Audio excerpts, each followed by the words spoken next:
Okay, hi everybody. Welcome to our 2023 Food Solution Showcase.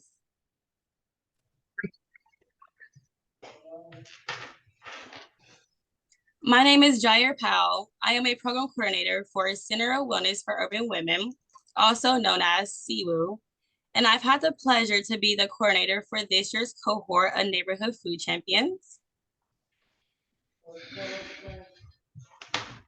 A neighborhood food champion is someone seeking to create opportunities for their community and to improve its food access and security. Each champion completed 12-week sessions on how to sustain a community-based project and funding towards their project. We are now partnered with the City County Council, where Mayor Joe Hogsett is committed to this issue. I'm gonna give you some time to read this.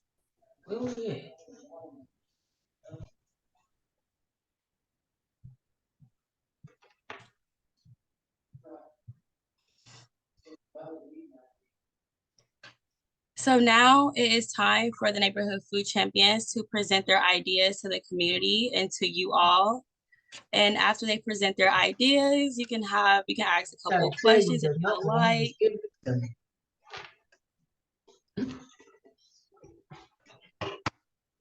Okay, and then here is the order that we will be going with.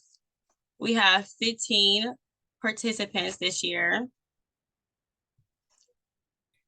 And anybody have any questions before we get started? Yes, sorry. Wesley's trying to join right now. Okay. My question is for my poster, should I share it? Yes. You guys actually, okay. Yeah, sorry, I did forget, I passed over that. But hopefully we should be able to see it. I'll let you know if how good we can see it or not, but I'm sure you'll be fine. Okay. Great. Any more questions?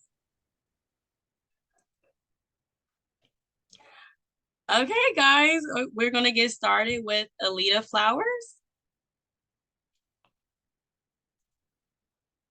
Hello, everybody. My name is Alita. I am going to start my presentation here. Let's see. Okay, can everyone see my screen? Yes, okay. Oh, shoot. Oh, okay, hold on. Can you hear it?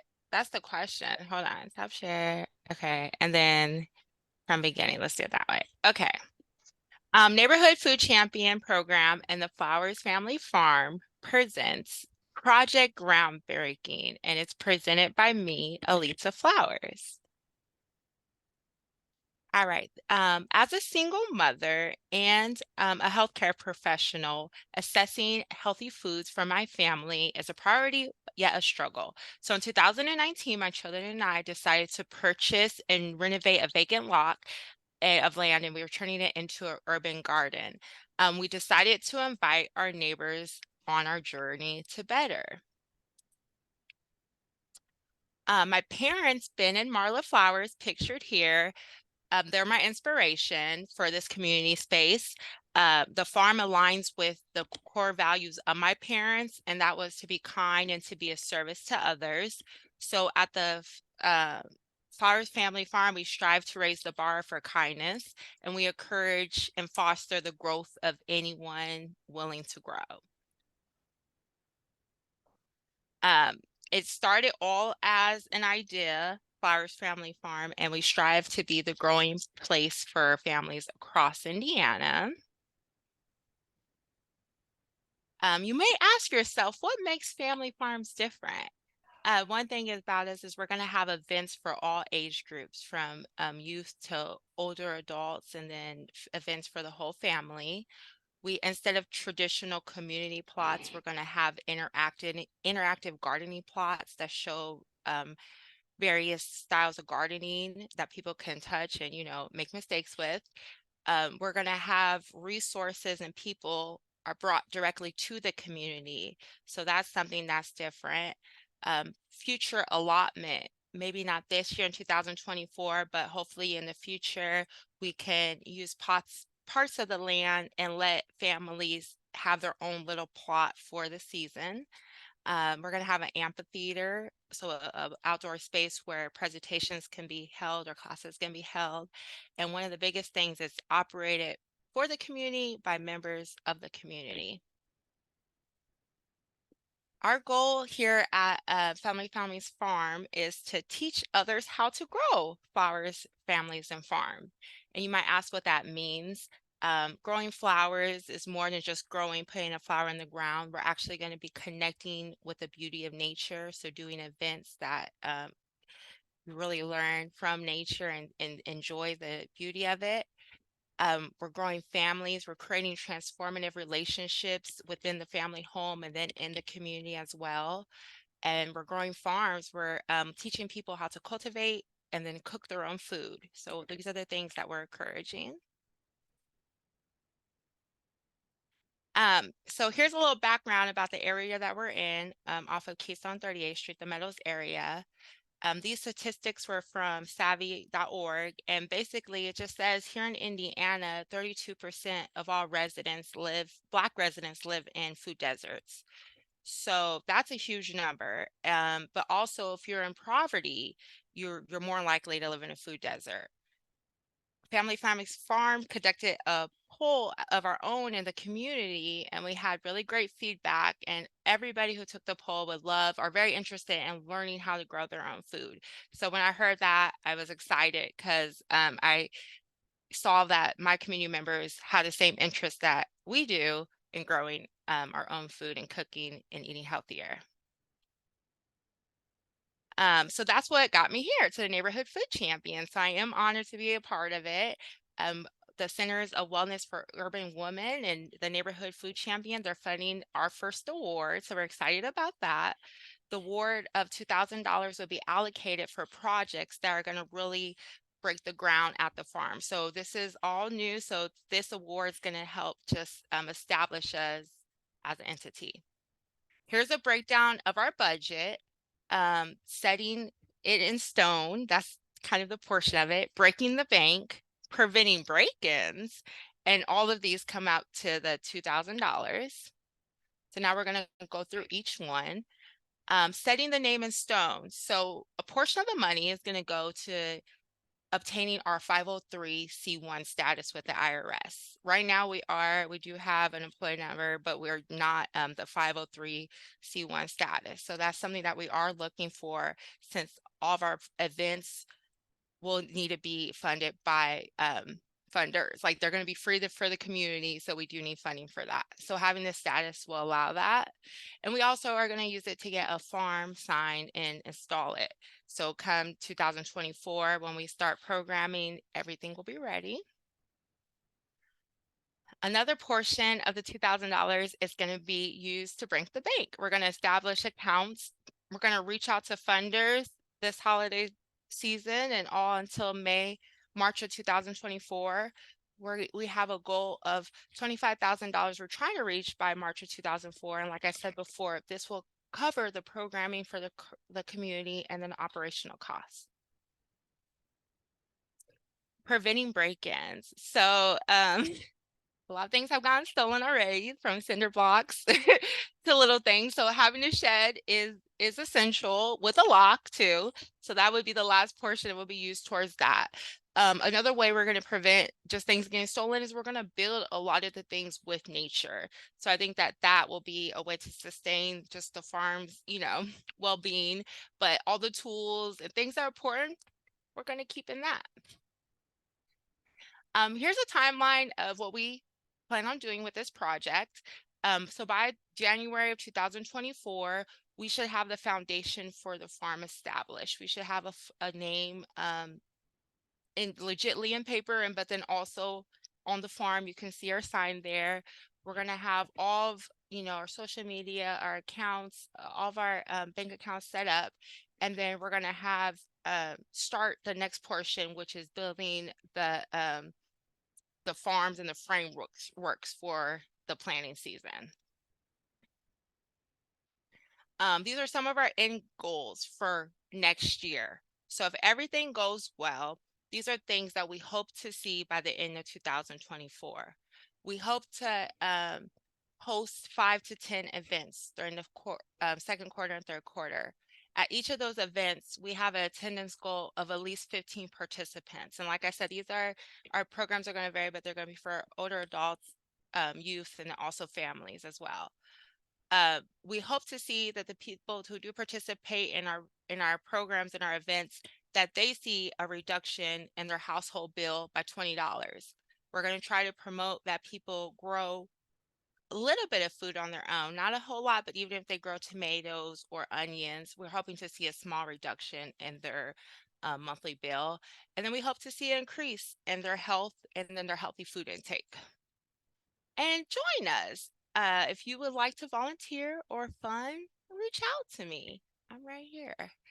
Here's our contact information. Boom.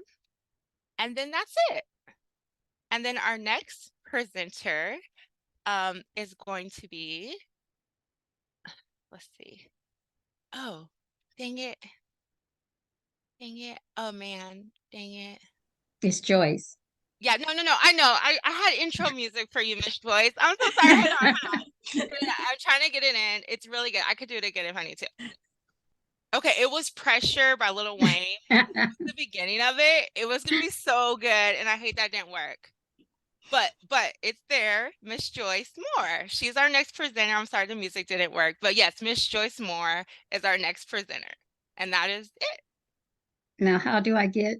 Let me stop sharing and that's Now. Oh no, I can wait. I can wait my turn. It's fine. Okay, so I now have it ready for you, and I'm going to, Joyce, you still want me to do Joya Wade's? Okay, everyone, I am about to present Joyce Wade presentation.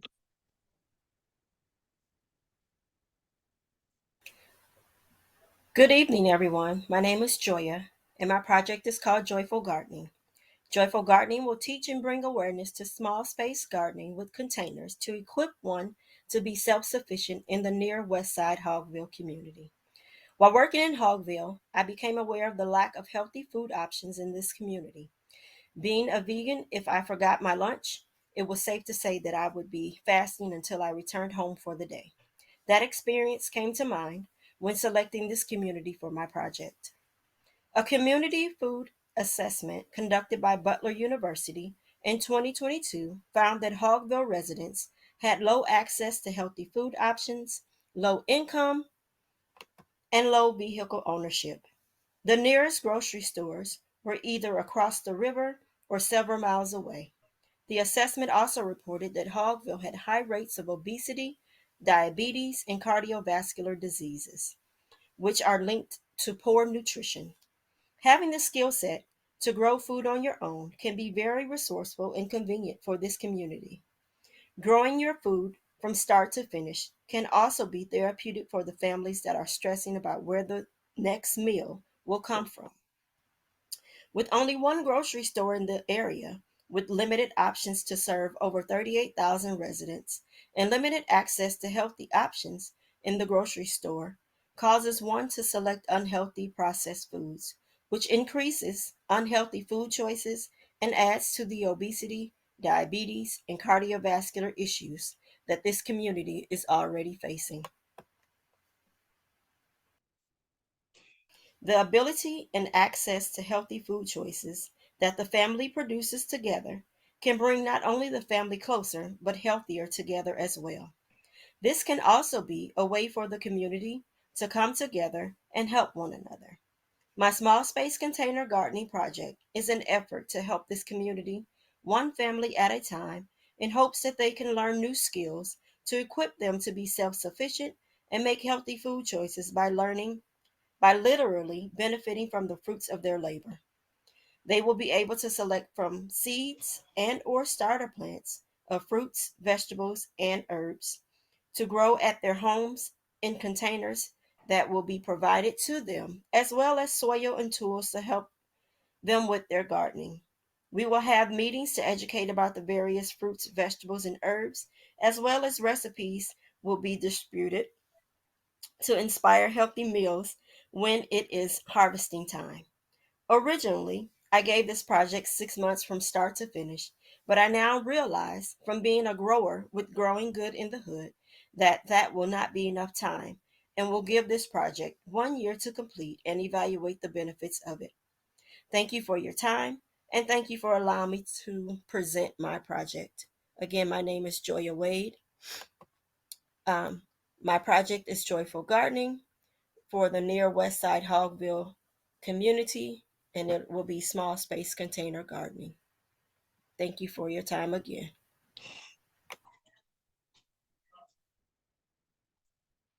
So that was our neighborhood food champion, Joya Wade.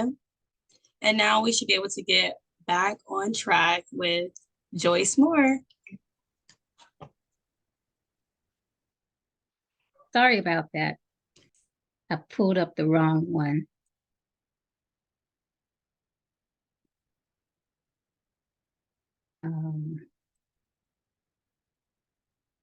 I've got to share.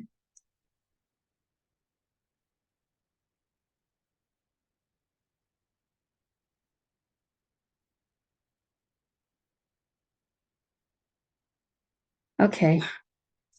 My name is Joyce Moore, and I am representing Heritage Moore Heritage Farms and Urban Patch. My project is called City Nuts, and it's the Black Walnut Project. And we are reimaging the whole concept of what it means to have affordable, healthy food in the neighborhood.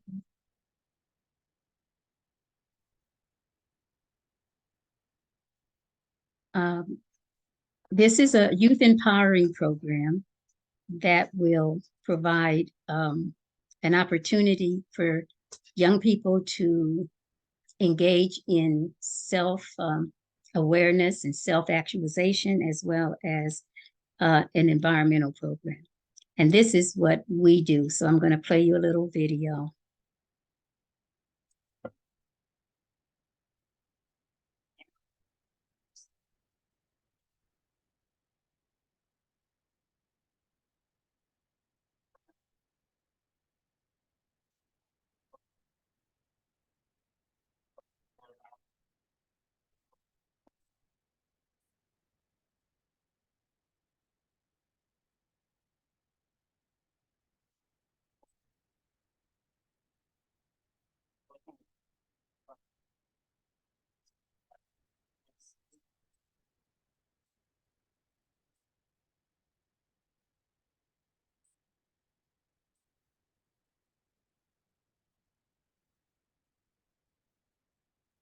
Why isn't it?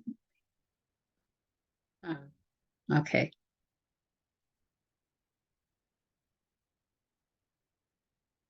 Our mission is to harvest and promote the benefits of Black walnuts as a healthy food choice,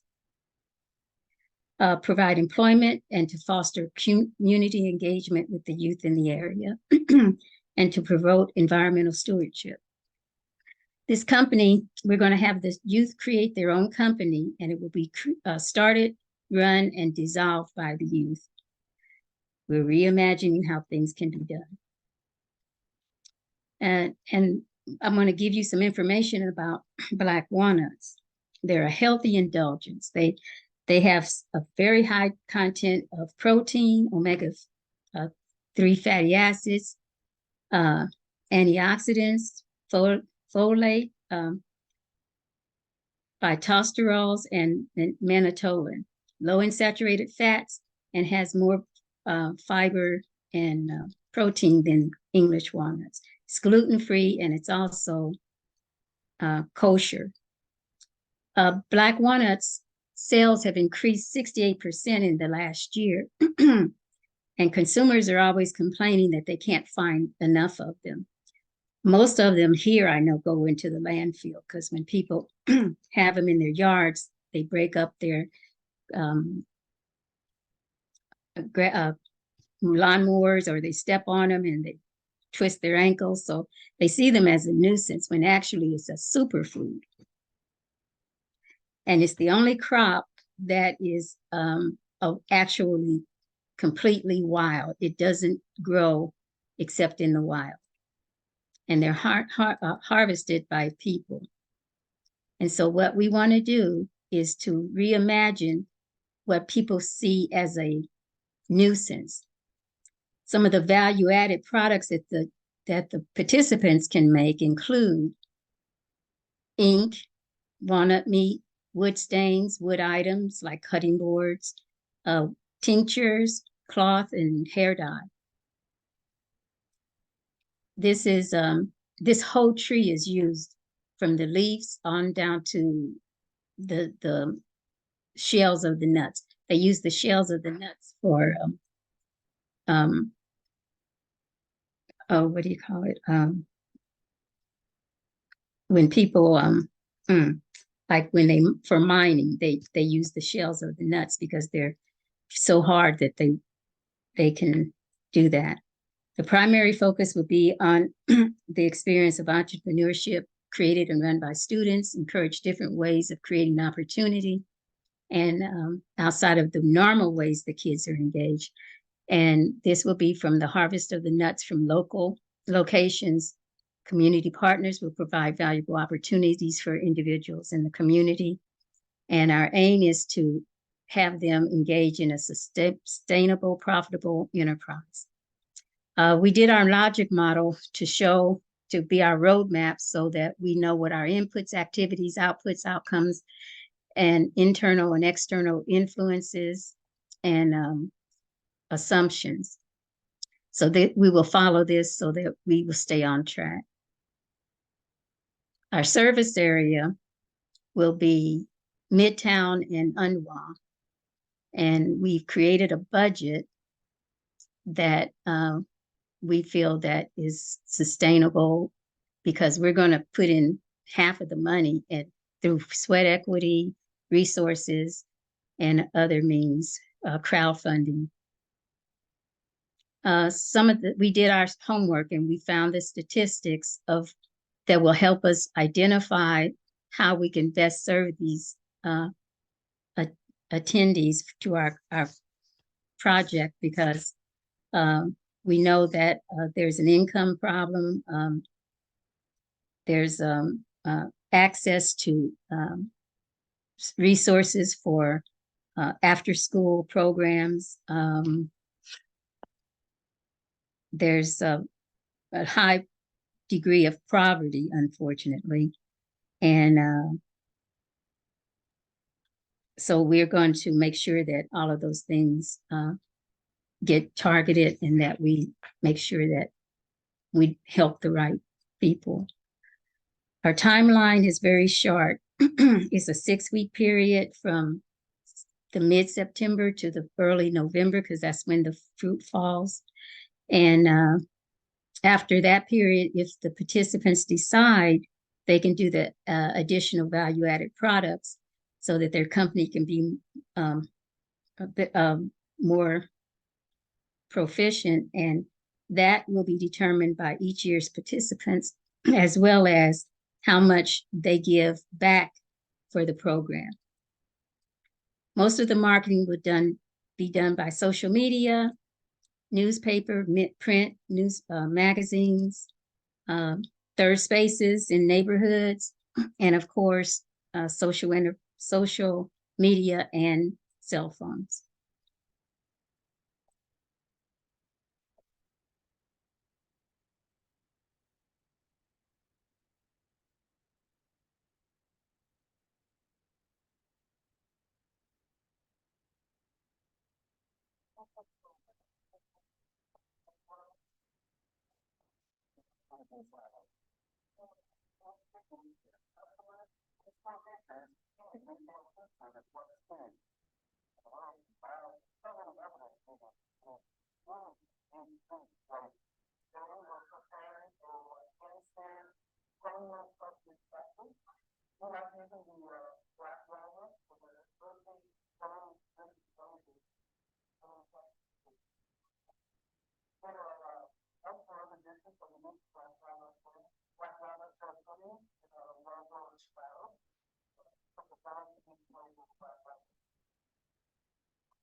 Mm.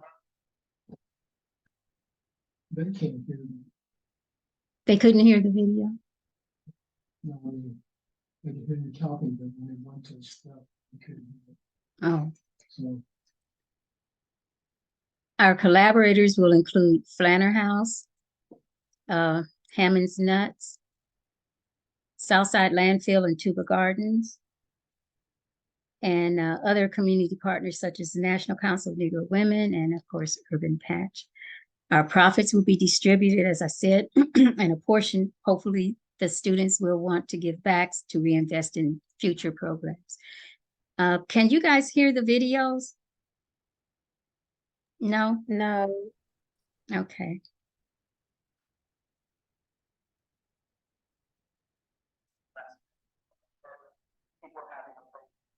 I'll just go on. So sustainability will be through community activism, and I will be, calling on my sphere of influence as well as the project's local supporting organizations. It's going to be hopefully a long-term project because we're going to make sure that we have all the equipment and production methods necessary.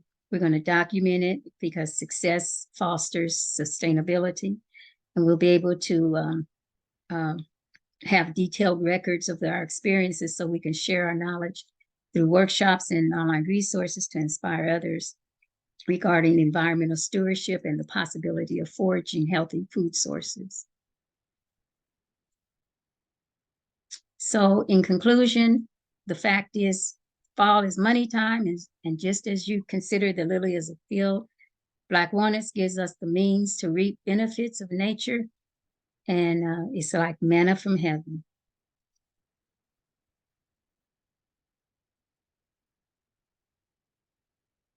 So you can email us at info@moreheritageproject.org or urbanpatch.org. Questions and comments?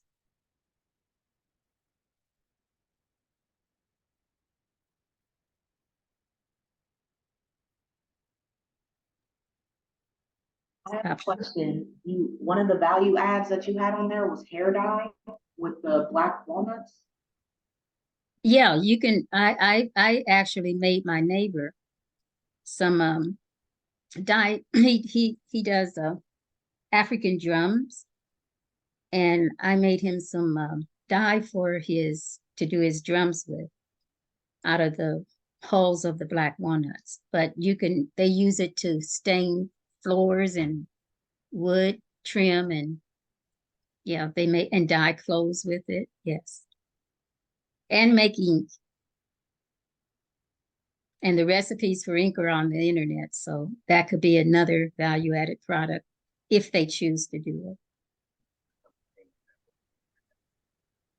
And only the students are allowed to make these value-added products? Well, like I said, it's like manna from heaven. They're everywhere. And in the inner city, Hammond's Nuts usually don't have hulling stations in the inner city, but they're usually rural. And if we get to do it, we'll be the first ones. That's so interesting. Yeah. So every time you see a black walnut from now on, you know you're stepping on black gold. I love your project, Miss Joyce. Very informative. You did a great job with honing in and picking a crop that you could make value-added products with. Very unique. I just love it. Yeah, you don't have to grow anything. And it's a short window of time, so the kids won't get bored. Yes, ma'am. And I mean, I think it's a great way to get volunteers. We have volunteers through AmeriCorps, through colleges. So I think this is a very unique and fun way to even get volunteers on board to keep that the harvest and the collection of the black walnuts going and to help with the value added products. So all around, wonderful. Thanks for sharing. Speaking of volunteers, this is for all of you. I'm in an AmeriCorps program. If any of you guys need volunteers for all of your projects, I have to do volunteer stuff every month. So, well, we already got November, December, but like next year. Cool.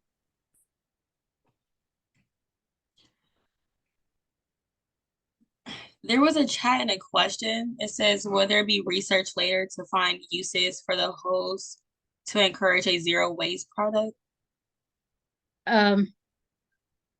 Usually they want to put it in the landfill because, of course, there's an ingredient in that is it. If something is growing near it, it has some kind of a chemical that impedes growth of other plants. So usually it just goes into the landfill. Or if you're in the rural area, you just leave it out and the chickens eat. There's little worms that are in there and the chickens will eat the worms or something. But the holes are what makes the dye. And so you can, you soak the holes in the water and stuff. That's what makes all the dye and the stains. And they make tinctures out of them too. So there's all kind of health benefits.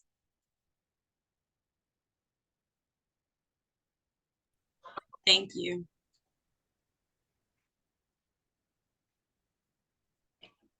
Any more questions? If anyone has black walnut trees, let me know.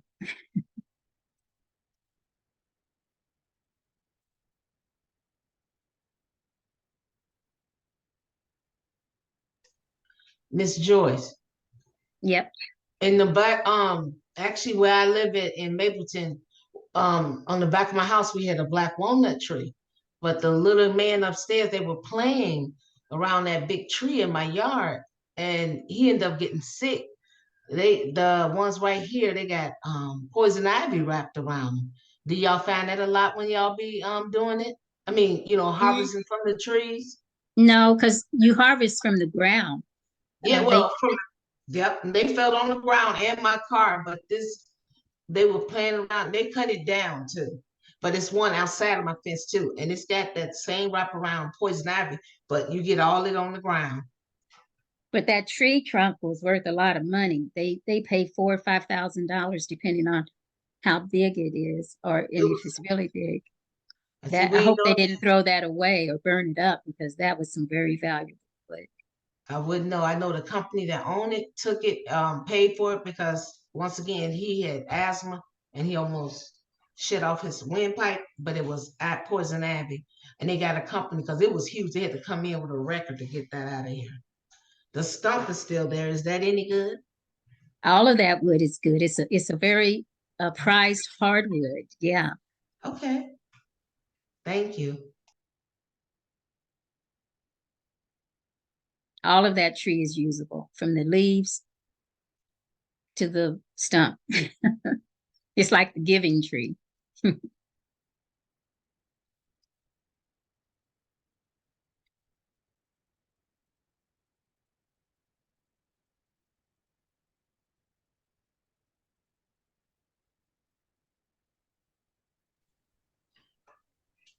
Okay, I can present the next person. I believe LaShonda's next.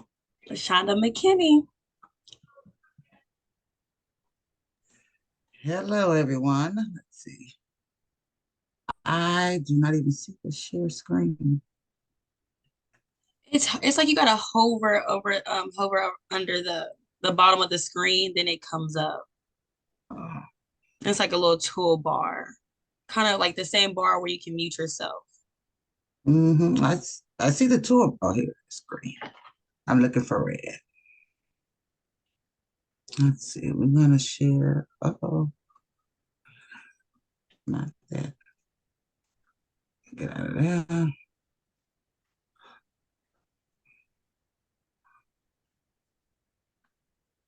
Okay, now we'll go back here.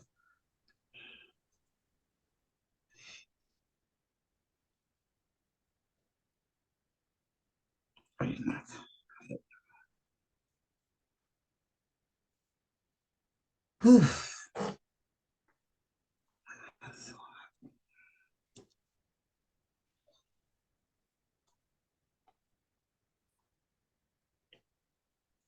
Okay, please tell me if you see it. Yes, we can see it. It looks good. All right, let's get cracking. Hello. Back to Middle Inc. We're a grassroots organization. I'll give you a little bit of information about our organization first. We're a grassroots organization. Our goal is to address the root cause of disparities within Indianapolis communities. We advocate for seniors and youth to define what quality of life means to them and what gives them the tools and resources to fill in the gaps to sustain their vision. We have worked with quite a few community partners. Our wonderful community partners have helped us find affordable housing for clients, employment advancement, access to healthy food, transportation, and especially navigating the Medicare system. I am the co-founder and chief operating officer. I was born and raised in Gary, Indiana. I've been in the human service field for over 27 years. In that area, I assisted families, individuals are considered families as well, with all kinds of resources, childcare assistance, Medicaid, evictions. But now I'm medically retired. I am a diabetic. Have been using insulin for over 13 years. And that what brings me to this, diabetes. Did you know that over 96 million Americans are pre-diabetic? Pre-diabetic is when you're not quite a diabetic. The sugar levels are high, but you just haven't crossed that threshold. And of those, 8 out of 10 adults do not even know that they are pre-diabetic. But 11.2% of users are diabetics. And for Indiana, that rate is higher than the average, the US average. The risk factors for diabetes is the same risk factors for pre-diabetics. Obesity, your age, if you're 45 or older, if you have a parent or a sibling with diabetes, gestational diabetes, when a woman who's pregnant and she's diagnosed with diabetes and give birth, that child becomes a high risk. And of course, race and ethnicity is a factor as well, with Blacks are leading at 12.1%. There's no cure yet, but they tell us if you're diabetic, being physically active, maintaining your healthy weight, can help you live a more healthier and lifestyle. But living in Indianapolis, we live in food deserts, so it's kind of hard to maintain a healthy weight because you're making unhealthy choices. And today we are kind of lax with Zoom, DoorDash, Netflix. We're kind of like physically inactive. The study have shown that people with pre-diabetes, if you take part in the structured program and lose 5 to 7% of your body weight, and that's just eating healthier and exercising 2.5 hours a week, you can cut your risk from developing diabetes by 58%, and it's even higher. The percentage is higher for if you're 60 or older. With that being said, back to the middle, we would like to introduce what we call our Free Farmers Market project. We titled it Free Farmers Market because all you harvest is free. Being in the program is free. We supply all the materials necessary to grow food from seed to table. It's a free structured lifestyle change program aimed to increase physical activity, knowledge of healthy food choices, and community by engaging, one thing that's covered up, by engaging families in urban garden, families with history with diabetes in urban garden. Our goals is to, again, increase the physical activity by 2.5 hours a week, increase our knowledge of healthy food choices, and increase community engagement. Our targets were youth, and we defined our youth as ages 5, which is usually around kindergarten to 28 years of age, with a family history of diabetes. The outcome of the program is to reduce the risk of developing type 2 diabetes, increase awareness of nutritional benefits, and increasing community engagement, your environmental awareness, skill development, and of course, local food production. And this program was mirroring what we learned at Growing Good in the Hood. Growing Good in the Hood through the Kepper Institute, they physically engaged all ages into urban gardening. We did that 1.5 hours a week.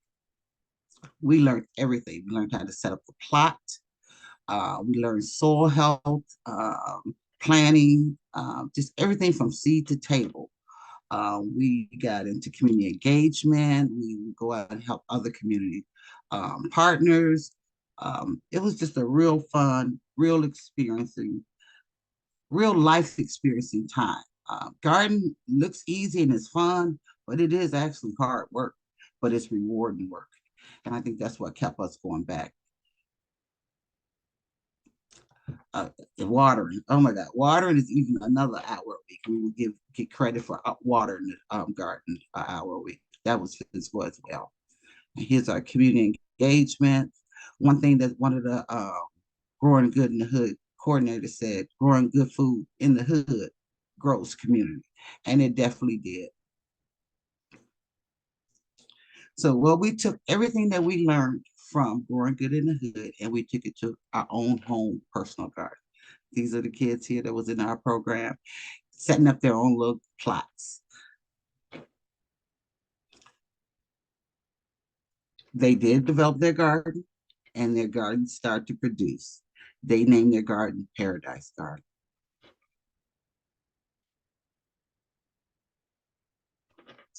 So the free farmers market was not so much to focus on diabetes. Our mission was to address the health needs of families with a history of diabetes. So we didn't want to be like diabetes facts, all because that kind of stresses you out a little bit. It stresses me out because I'm a diabetic. But just knowing that the actions or the activity that we did every week helped us within our my own personal goal and their personal goal. Every week, at least 3 hours. I was count 3 hours because we had the home garden. A week we was physically out there and engaging into our community and into our garden. So we did reduce. And as we were working, we talked about what we were growing, what we were doing. We learned from Growing Good in the Hood how to actually appreciate the earth and all that it gave us.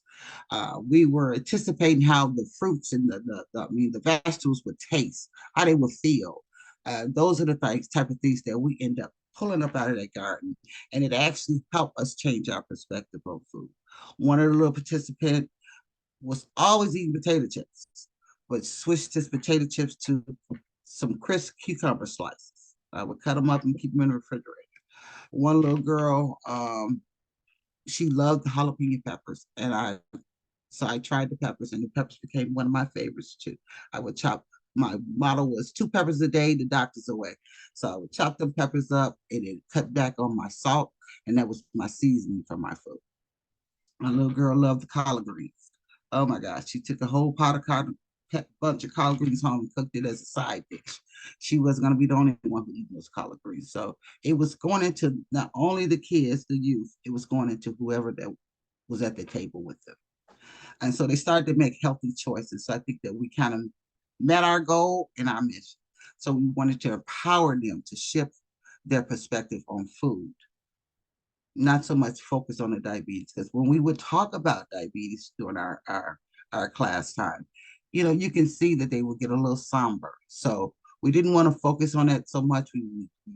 We talked about it, but then we more so focused on healthy choices. I thought I had more slides. Well, thank you. I hope you appreciate my presentation.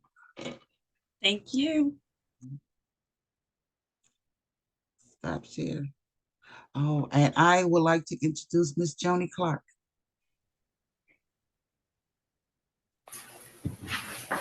You can't see me.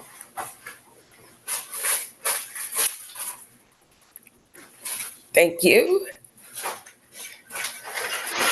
Okay. Are you ready, Ms. Joni? Yes. Okay. Can you guys see this? All right. Hi, can you see me? Hello, can you see me? We are Cover Me, or See Me for short. We are a mentoring and support organization for girls and women of color. That question, can you see me, is one that many of our clients ask every day as they face challenges like navigating social service systems, unemployment, and food insecurity.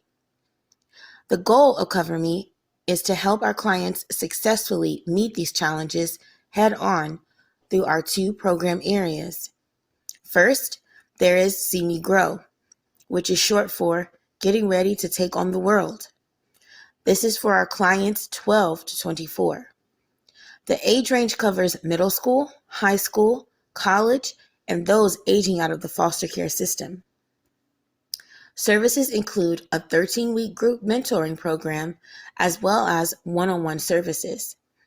We assist with locating financial resources, school supplies, and limited clothing.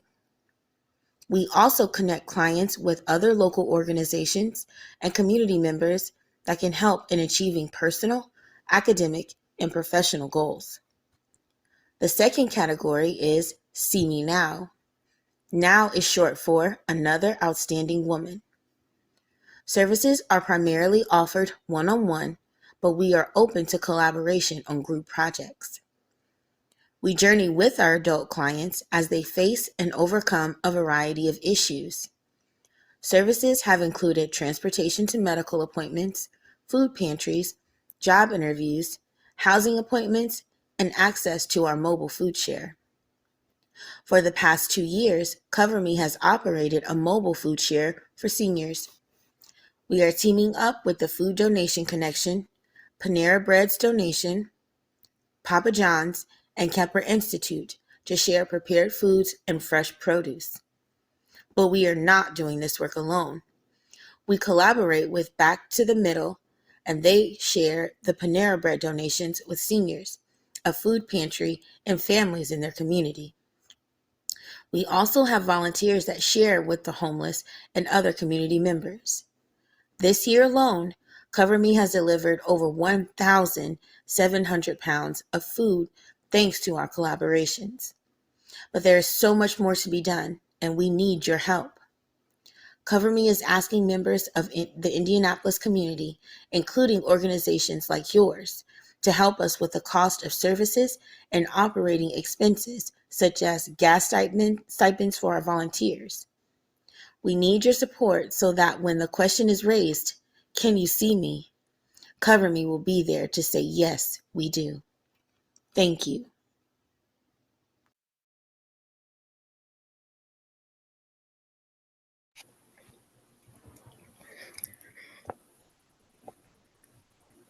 Questions? Oh, I did want to add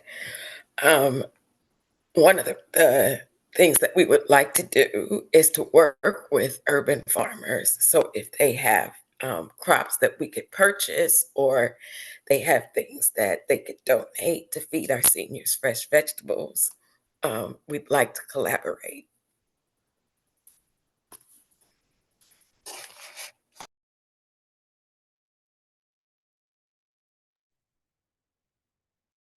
Should I go ahead and introduce? Okay, it's my pleasure to introduce Jai Jawanza.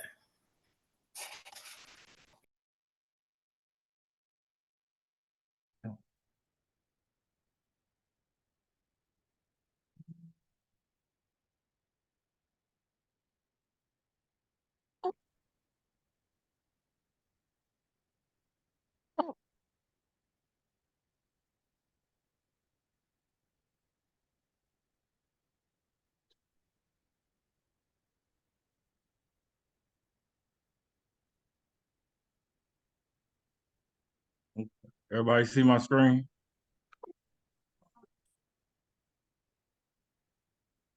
Yep. Okay. How's everybody doing? Good evening. I'm Jahi. Uh, our presentation is Indie Food Collective presents ATG project. That's Appreciate the Growth. Some of the kids came up with. Me also, I like acronyms, so we come up with different sayings and different things to keep it fun, keep it entertaining, and keep it going. So But I can't see the presentation. I just see like your Microsoft 365 screen. you That's me. I don't know if anyone else is seeing that. hold on. Yeah, that's what we're seeing too. I thought maybe you were gonna click on something else. I'm sorry. Here I Almost am. there. Here I Yeah. am. Here I am. I see it now. Everybody with me? Okay. Sorry for the technical difficulties. It's been a while since I've done any PowerPoint. All right. So the need, we basically go off building a community. You know, just working together with different neighbors around the community. Open community garden. We leave it open for the public. Anybody that wants to come and get involved and even participate or just come get some vegetables. We get involved with working with elders and decreasing food deserts around the city. The business finance part is we pay the youth, also provide low to no cost healthy food options for the community that the gardens around. You know, workers and volunteers save on groceries throughout having access to the community garden. So as they work throughout the months and we produce harvest, they also take home vegetables and fruit to their families after we pass them out to the community. Education wise, they're learning garden techniques and skills, working together on life skills and obstacles. Just like Palestine and Israel going through some things. If those current events come up while we're out there, we kind of discuss that and you know, breach on that just to, you know, see where the kids at, see where the elders at, and see if we can come together and just think about peaceful options, you know, that we can do here because it's a lot of war going on in these communities too. Soil testing, just testing for chemicals and different metals, and water testing, testing for pH, make sure it's not that acidic. We got our lot that we use is a donation lot. It's out in Hallville area, 46222. We usually deliver to elders and handicapped and those unable to get to the pantries. Kind of started in the spring with prepping and then planting, and we moved to like water and weeding, and then the harvest, and also the winter prep. We've been asked to do a winter garden, so we might have to add a few more steps in there as we get growing and get bigger and moving on to different neighborhoods and different things.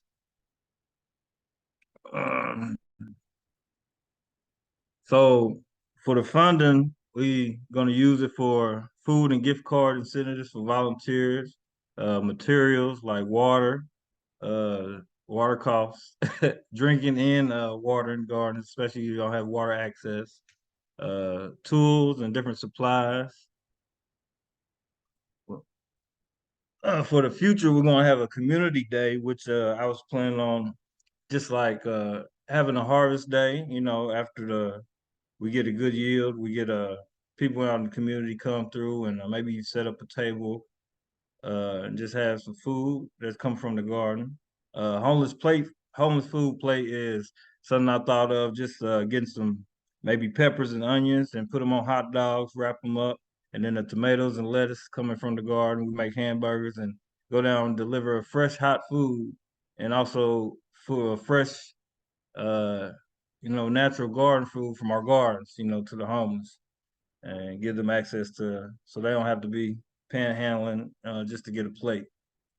And also provide space for others to grow produce in our area. So as they come, we'll designate the area, or if they want to take some stuff home, because we deal with a lot of different types of gardening.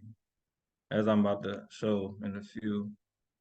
These are some of the stuff some of the produce that came from the garden out there this year. This was the first time it's been gardened on, so it was a lot of learning experience because I'm used to land that's already been gardened on or used. So tilling and getting the land prep it was a lot of learning things. Couple cucumbers and squash, different things. So I had two different things. We did in ground, and then we did the bucket system. The buckets we use so that we know what's in the soil, mainly for like contaminated grounds or brown grounds. And we also do raised beds too, but we didn't do that out here this year. But it is an option. We're also steady learning, so we're learning about the three sisters, and companion crops, just different crops that go together. So next year we have a plan set up to kind of put those together, see how they do, and separate the ones we learned didn't go together. A couple of guys came up with a little slogan. They said, "Garden and yield, and then Netflix and chill." So we like the guys to get out there, do some work, and see their work produce, and then they can relax and kick their feet up.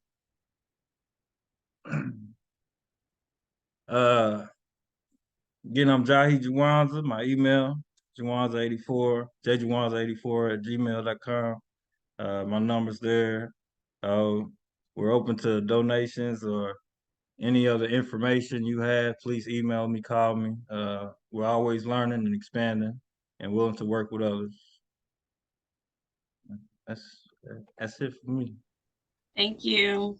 Any questions before I pass it on?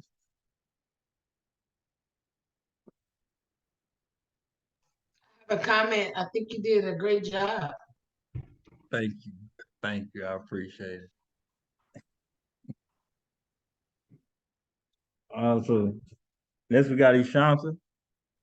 Jahi, yes, I do want to comment. I do love your project as well. And I think it's very innovative the way that you're using and integrating the neighbors to help build and beautify the community, because you can, really work quicker, right, when it comes to transforming the community and getting the residents on board. I think your method is a quick way to get, what a lot of us are trying to do accomplish. So I just really like the way you're really integrating the neighbors. I appreciate that.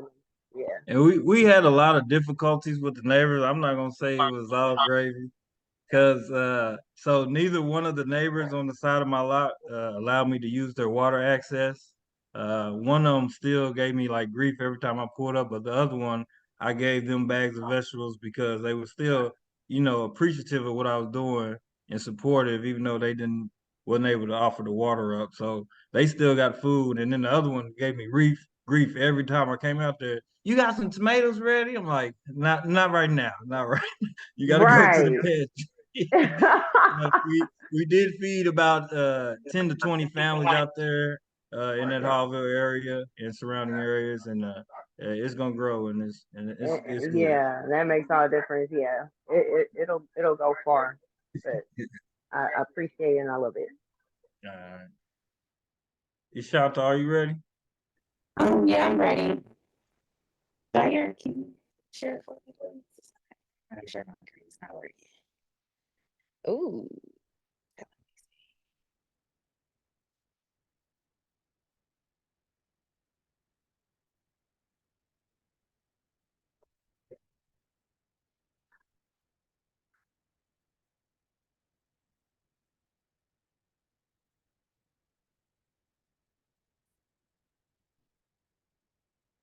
Can you click it again?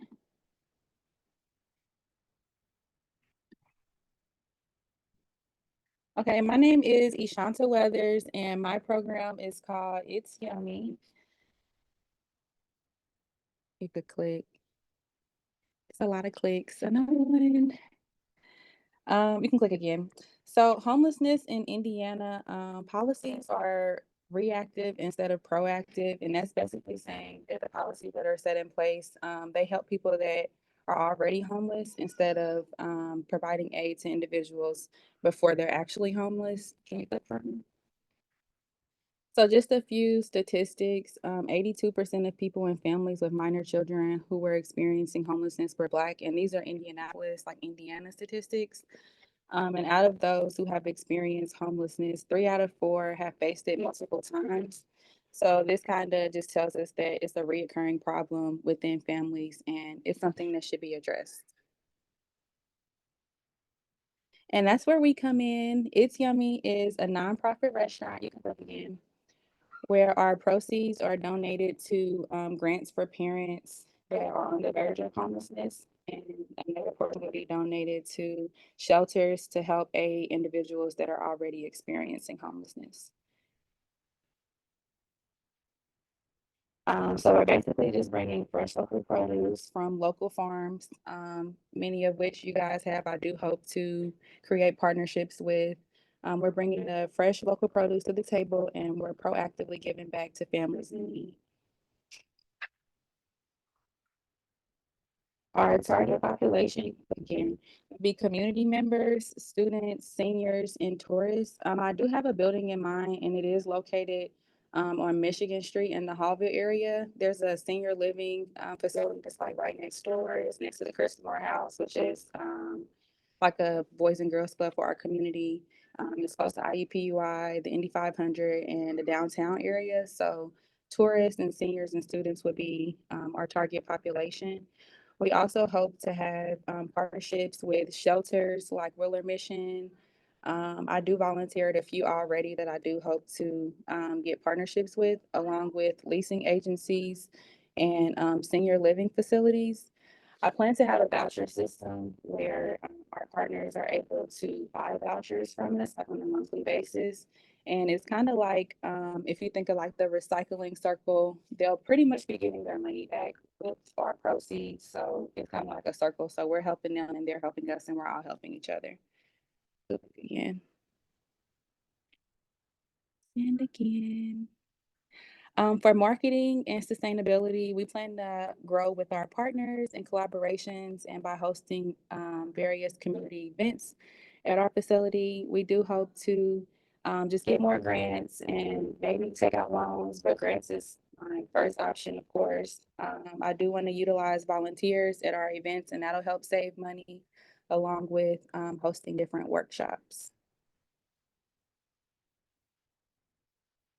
As far as the funds from the program, I plan to pay for the nonprofit status, the 501c3, and file with the state. I also want to get ServSafe certified, and the remaining will go towards savings because I do need quite a bit more money for the building and stuff. In the future, I plan to apply for additional grants and loans to secure the building and to eventually renovate. You're good. So all in all, our vision is to proactively fight homelessness by providing healthier meal options and depending on our community members and local farmers to provide aid to those in need that are on the verge of facing homelessness or that are already homeless. And next we have Wesley Godfrey. If there's no questions, I can put my business email in the chat if anybody wants the partnership or collab or anything like that, or wants additional information.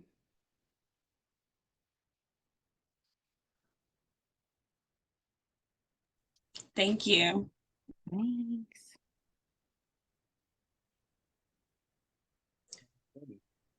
Any questions before we move on? Sorry. I see some in the chat. Oh. Okay, just for information. Okay, well, it's on to you, Wesley. Okay. Let me see. I like this.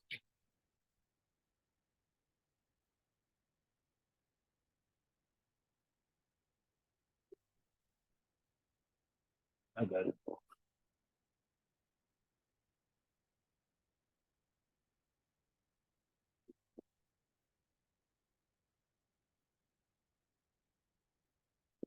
I'm going through all this extra stuff.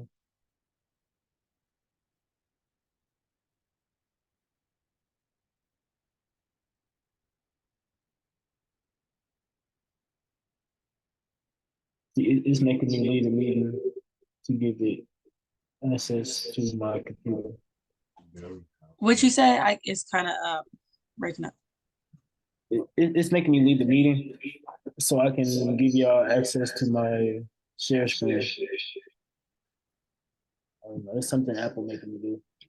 Apple, yeah, I have no idea about Apple, so okay.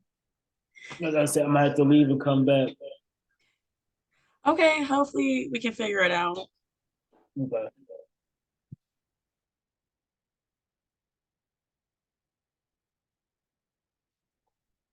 Hi, everybody.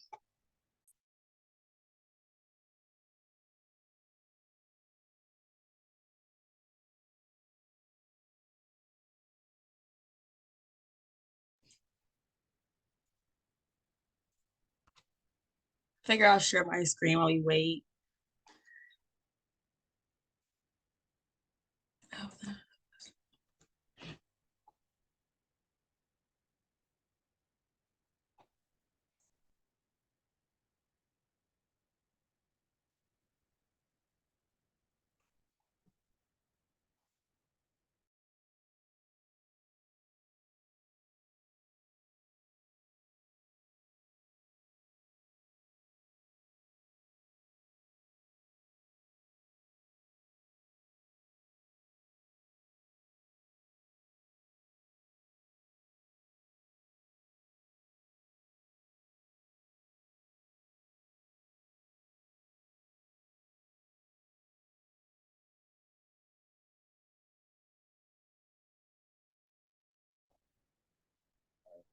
Let me see if this works.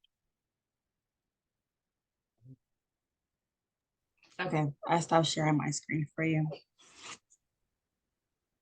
Okay.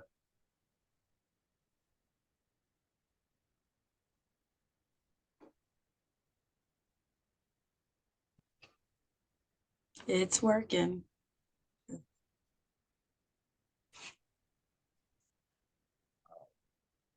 Okay. Well, let me give him. I had everything pulled up. Don't know what just happened.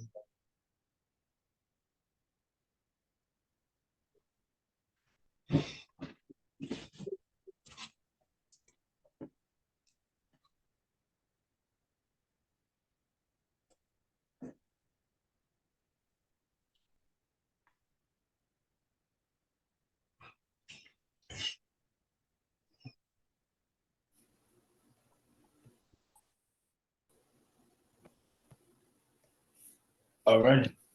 Everybody ready? Can anybody hear me? One second. Mom, you got to mute yourself. No, your audio. Your audio.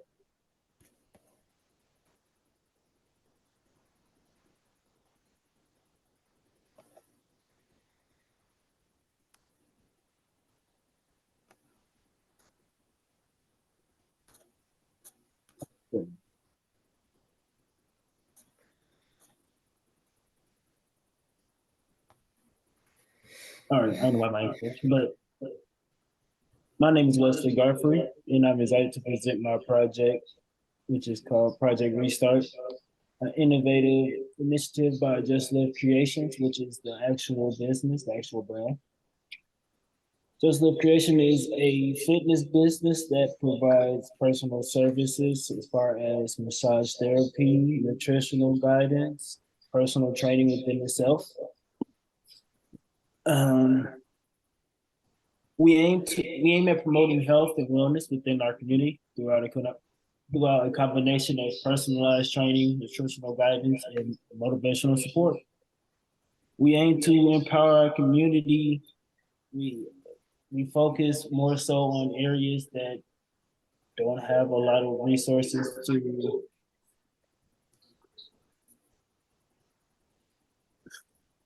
we work in areas where there's not a lot of personal training, not a lot of areas that have resources to training or mentors to help people direct their lives to more healthier lifestyles.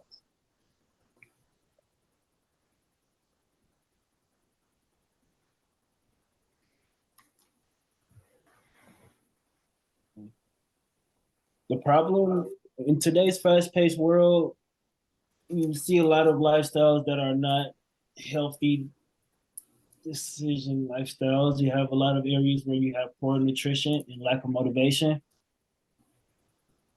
With these three problems, it becomes very hard for people to maneuver and make healthier decisions. And that's where I come in with my project, and that we focus more so on them three problems that you see on the screen, and that we provide a service to where we help you direct your life from being more of a mindset of saying, I can't become healthy because it's too expensive, or I can't do it because I have an issue that's mentally installed in your brain to block you from making that healthy decision. That's where this project comes in handy, because it provides you with the solution. That's what I'm getting to now, is with our target audience being undefined to a particular age group. We believe that everyone deserves the opportunity to restart their fitness and achieve their goals. Also, with the partnership with Back to the Middle Incorporated, which is directed by my mom and auntie, LaShawna McKinney and Tawanda Garfrey, with their expertise in community engagement and their shared vision of promoting health and wellness within the community, I feel like this would be the best advocate to help me with my Project Restart.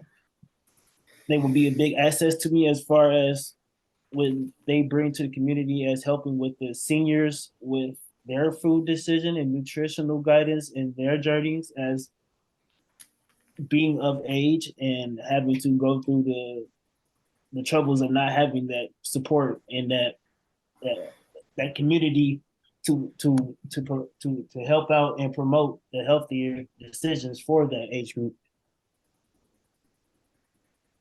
This Back to the Middle Inc. will be just a great collaboration and a great solution for my problem that is at hand right now in Indiana, with food crisis being the number one topic. As far as my timeline, how I want to get everything completed and sculpted and structured is within the first month. I want to finalize the collaboration agreement with Back to the Middle Inc., develop a program, curriculum, and establish evaluation metrics. Within the next couple of months, I will want to launch my marketing company, start getting out there social media, which I already have social media out there. I have a page on Instagram, it Just Lift LLC. If you would like to look it up, I have pictures and videos up as of now of what I currently do as far as personal training and working out, and quick clips and motivational quotes of where, if you're feeling like you can't make it, you can't. You just you gotta think. It starts mental before it gets physical, is what I tell a lot of people. So with my timeline, I feel like it will sustain the growth of my company as far as the growth of the project within itself. And with my collaborators and the people that I'm working with, I feel like it can only grow more from there. So this is my timeline. I really like to stick to it. I have been sticking to it currently, so I'm pretty proud of myself. The next part is the statistics. I'm sorry, but I don't have access to the specific data, Indianapolis, hungry, and poor health lifestyles in 2023, as it is a future year. However, I could provide you with some general information about the current situation in Indianapolis. So as of now, Indianapolis faces challenges related to hunger and poor lifestyles, according to Feeding America's Map to Meal Gap, reported in 2021. As that year is more used in the current year statistically. The food insecurity rate in Marion County, where Indianapolis is located, was 15%. This means that approximately 1 in 6 individuals in the county struggle with access to enough nutritious food for an active and healthy life, which is true. In which I would like to piggyback on is that my end of the project is that I want to help promote and help transfer you mentally there, because you have to have the mental state, the mental mindset of wanting to change. And that's where it all comes about, is when you start thinking of change, you start doing change. And when you start doing the change becomes more easy to process, because you thought about it, you went through it mentally, and then you started physically doing it. So that's where my project comes in. That's where I want my project to be more of an advocate of just providing people with the resource and with the extra support of emotional that you need help with. So I want to end it off like this by thanking you for listening. In conclusion, Project Restart is an ambitious initiative that aims to transform lives by empowering individuals to prioritize their health and wellness with the support of Back to the Middle Incorporated in our community. We are confident in our ability to make a lasting impact together. Let's restart our journey towards a happier, healthier future. And if anybody wants any information, please ask now in the chat. I will give you my information. Thank you. Thank you, Wesley.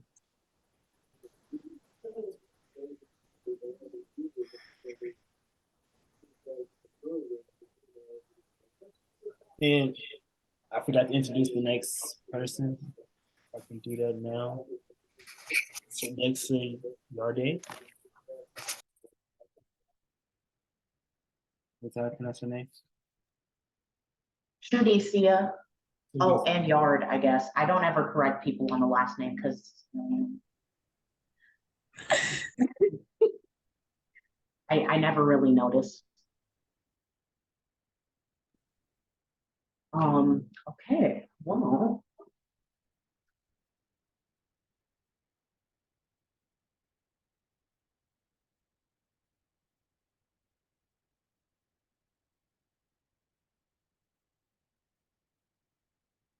This feels so crazy. So I want you guys to know that I am technically savvy, but I need to see things to be able to do things. So that's why I have my beautiful post-it note. But you guys can't really see it, so I'm just gonna a little background on me. My project is called Agriculture Ungated because I'm trying not to gatekeep any of the information for agriculture related things, as it's typically gate kept for Black and brown folks. And my background, I am Purdue grad and I work for the State Department of Agriculture as their grant manager. And I realized that in my year and a half of working there, that a lot of the questions that I was getting were the same questions from when I first started, that like, how do we apply for grants? How do we get the funding? All these things. And then I currently live downtown.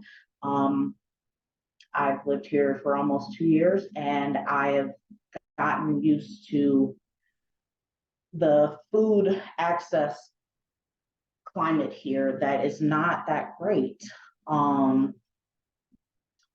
And so my project is essentially to create a website that's a one-stop shop for everything. And the problem is that low-income individuals don't have access to fresh food, and also BIPOC farmers don't have like marketing, or they don't get promoted the way that they need to. So everybody, like how all of these projects are happening, a lot of people are doing the same things and helping the community, but people don't know that they're doing these things. So I am creating the one-stop shop where everything lives. So I can use my expertise of grants and helping people that way. I will create grant consulting, and I know farmers I don't know if any of you guys know Legacy Taste of the Garden with the Jamersons. They are doing work in Southern Indiana, but I want some of their work and expertise to be highlighted in the city, because people don't really know what they're doing, but Black farmers should be more highlighted. And so the website is going to be, I want to work with a lot of you guys. That's goal number one, because I love all of your projects and they like make my heart happy. So I want to work with you guys. Can you hear me? Yeah? Okay, cool. No? Yes, we can hear you. Oh, well, it seemed like Cherie couldn't, so I was very confused for a second. Okay, I guess I'll just keep going since everyone else. I'm sorry, Cherie. My apologies. So I want to work with the neighborhood food champions, and then specifically May's Page Garden, if you guys have heard about Nicole Woods and the work that she does. And then local BIPOC farmers in general, because I want to start with the city, since I know that there are a lot of people that don't have access to fresh foods just in the city. But the way that the state works, they kind of worry about the rural people, the rural population, more than they worry about the Black and brown people living in the city that need help now. And then also, I'll be working with the Jamersons for consulting and Portia McGuire for consulting. So if you're a woman that wants to start a farm and you don't know how to, Portia's done it, and she's done it across different states. So then she can help you with that. And I'll also be consulting with grants. That's like my sustainability aspect, so that the website can make money, so that it doesn't have to end after the story gets put out there. I would have done it for free if it didn't make any money, but the whole point of Neighborhood Food Champions is to make it sustainable. So that's my goal of making sure that people can get consulting on there, and then having a subscription for certain farmers. So if you don't have a marketing team or you don't have the funds for marketing, I would be able to do the marketing for you, so that all the work that you're doing does not land on deaf ears, and then you can still promote your work in the city. Let's see, my target market is the health trendy consumers, because that seems to be a growing target market. And then also low income or SNAP eligible people, because they're the ones that need the fresh produce the most, since they're already living on a budget and, you know, trying to make ends meet, trying to get healthy food. But they don't know the foods that are right around the corner from them. There are all these local farms, and I don't know if you guys take SNAP now because these projects are coming to fruition, but there are local farms and farmers markets that accept SNAP, but people don't know that. So then they're stuck going to the Family Dollar or the Dollar General Fresh Market, because those are the things that are nearest to them. I plan to market on like Facebook and Instagram, but hopefully the website does what it needs to do on its own, and like word of mouth, and actually like working with the people and whoever your customers are. So let's say I'm working with Neighborhood Food Champions and I'm getting their stories out there. Whoever your customers are, they'll get to the website, and then they'll tell more people about the website. So I will do marketing, but I also want it to be more of a community sort of feeling. And yeah, my year one goals are to have the marketing subscriptions and to set up consultants on the website, and just make sure that I can actually help the community in the way that I want to, and create the safe space for Black farmers to obtain info, and then the outlet and spotlight for Black farmers, so that you guys aren't just doing work and nobody knows that you guys are doing the work, or just the communities that you're in know that you're doing the work. My goal is to work in the city, and then hopefully it becomes the entire state of Indiana. I have big goals, yes, I know, but that is agriculture ungated.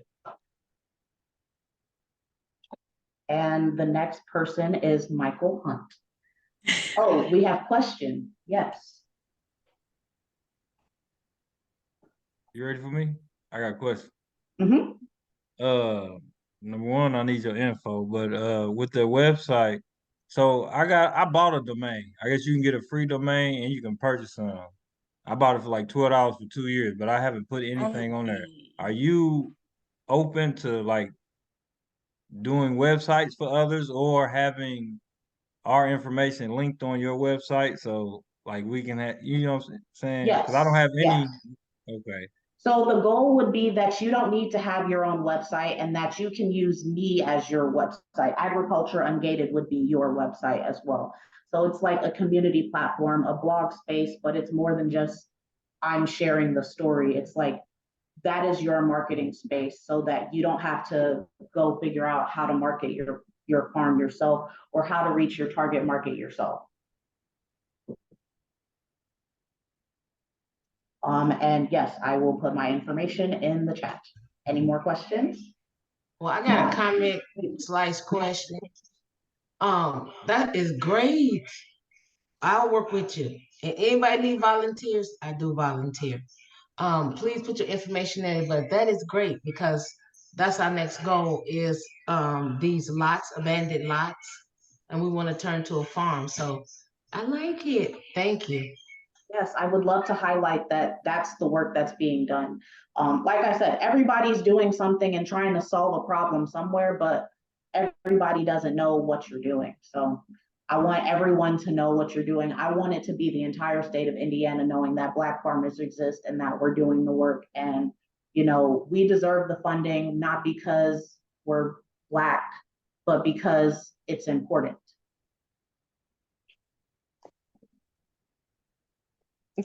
Guys.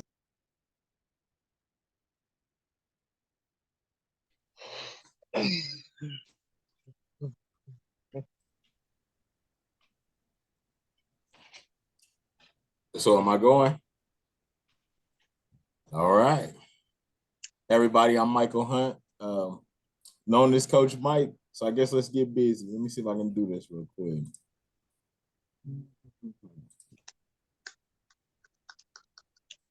Can I see my screen? Y'all see the screen? Yes. See what we got. All right. Did you know plants can heal? For thousands of years, plants have been used for medical purposes. There is scientific evidence that suggests that certain plants have healing properties. Many pharmaceutical drugs today are derived from plant compounds.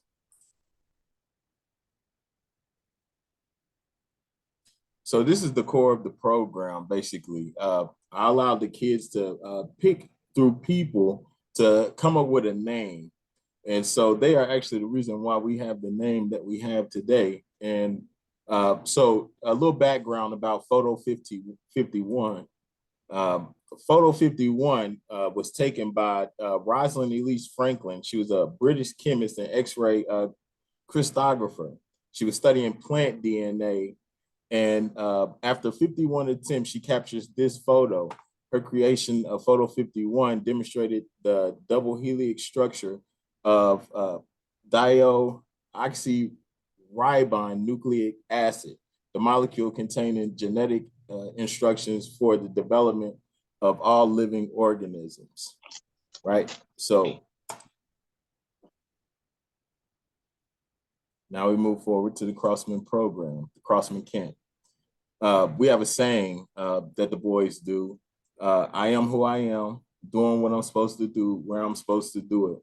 X marks the spot of change. And then we bang our chest 5 times, and each hit represents something. So first one is build the body. Second is sharpen the mind. The third is humble the spirit. The fourth is build the body, sharpen the mind, humble the spirit, for those we love and for those who love us. All right, our mission is to teach the importance of living and maintaining a healthy lifestyle. And we do this through the athletic camp and training. I've been a personal trainer for years. Now it's been about 3 years I've been working. Well, it's been 5 years that I've been working with kids. but I've been a trainer, certified now for a year, working on my nutrition portion. But I've been training kids for a lot longer than that. So here we are. This is one of the builds that we had done here at the Martin. This is where it originally started, here on the right, where we were doing DWC hydroponics with the kids, and we were doing it out of 20-gallon totes. And then I got my boy Richard Nixon here. He's just a strong kid, so I had to put him on him. So the community that we're serving is the Martindale Brightwood neighborhood, located on the near east side of Indy in the 46218. And did you know that minority communities has the highest rate for obesity, cancer, high blood pressure, heart disease, pneumonia, malnutrition, asthma, stroke, and most importantly, homicide? That right there plays a huge role as to why we are doing what we're doing, and why this is so important to me. So the problem is lack of knowledge and resources for quality produce and programs designed to increase the well-being of residents in this community. Located inside a food desert, residents do not have access to quality produce. Many residents don't have cars to go outside this community and get access to them. So they just have to go without. Now we're going to solve that is we are going to build our farm inside this community, marketing juices, salads, and selling the produce at our farmers market, everything harvested from the farm. So the Crossman Camp actually works in two parts. There's a physical fitness part where we focus on the athletic ability of the kids and teaching them proper ways to, basically encouraging physical activity, self-defense, proper stretching techniques, corrective science, high intensity training, so they can fully understand and learn their body, awareness of self and surrounding, just giving them the knowledge that they need and the tools that they need to become successful young men and women, because we do have girls that are a part of the program too. And the second part is our hydroponic farm. And through the farm, what we're teaching is nutrition, farming, the history of hydroponics. We are produce, the quality of produce, how to prepare nutrient solutions, the science behind how to build. Also, these kids are actually building this. Other than putting them holes in there, they did all of that. And this is all in indoors. So this program actually has been going for 2 years now. All right, so facts about hydroponic farming. So the advantages of hydroponic farming is to save space, and also you can save water, so it's environmentally friendly. You use less chemicals. More hydroponic systems are more productive. You can grow crops faster, up to about 30% faster than you can in the soil. Less erosion, less weeds, and bigger crops, bigger yields, and you have more control of your nutrient solution, as well as with it being done indoors. You have more control of your temperature, so you can grow stronger and healthier crops. So with the Food Champion Award, what we're actually going to build is our first A-frame. And it will look something similar to this. I've kind of already started here, but I just need the funding to finish up on certain things. One thing being the pump, the lines, and the connectors. As far as like the fencing post, because that's what that is, the PVC, the fencing post part. We already have that. The frame and the wood, we have that. So we just need minor things to be able to get it done and get it up and going. And this is the vision. So this is actually a farm in, where is this at? This is in the Netherlands. This is VisionCom. I've been following them on YouTube. Their suggestions on how to build the farm, and keeping up with some of the things that they talk about it, as far as like, some of the pests and the crops that are best suited for this. and you know, all of taking care of that information and making sure that we can get this going for them. Like I said, this is about the kids and about the community. I look at this program as a way to be able to provide healthier food options and food and like I said, we're in a food desert, right? That's where we are. And inside of our community, a lot of people, you know, they don't know what to eat. So the whole purpose of this whole program is to teach the kids at a very young age, so that way when they become adults, we don't have to worry about all of those things that they have going on. Like I was diabetic and I was able to overcome that. It took me a long time. It took me about 4 years of hard work to be able to go into the doctor's office and for them to tell me, we're going to take you off of metformin. So that's part of the reason why this is so, you know, it's such a passion for me, is because I went through that experience in life. And a lot of these kids, I don't want them to have to go through that experience, because if, you know, some of us that's in this chat are diabetics, and they know, you know, that kind of sucks very much, right? So that's our focus and what we want to do. So if I can get them to train these kids at a very young age, and also be able to provide produce to the community, because this is also about their development too, and professional development. You know, this is about them job opportunities. This is about, you know, teaching them, you know, we can have kids that can open their own farms, because we're also going to be teaching them how to build and develop these farms. We can have kids that can become nutritionists.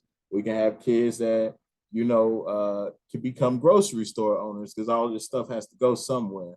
So we working to be able to get this project up and going off the ground. But for right now, with the Food Champions, it's definitely been a blessing and opening the door to opportunity, so we can get this project truly off the ground. And then here's my contact information, Michael Hunt, AKA Coach Mike.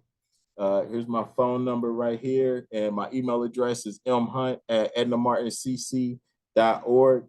I got 2 of the boys from the camp here. They won a championship. They were excited about that. They went undefeated that year. It's a big deal for them.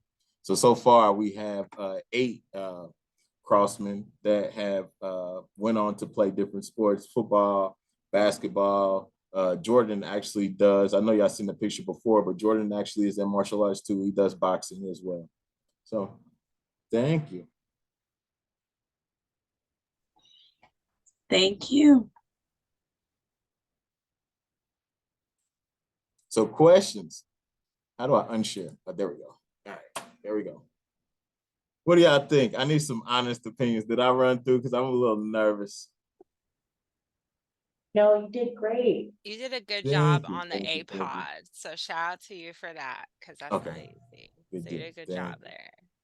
You did great, Coach Also, Lynn. comment, your project is so cool.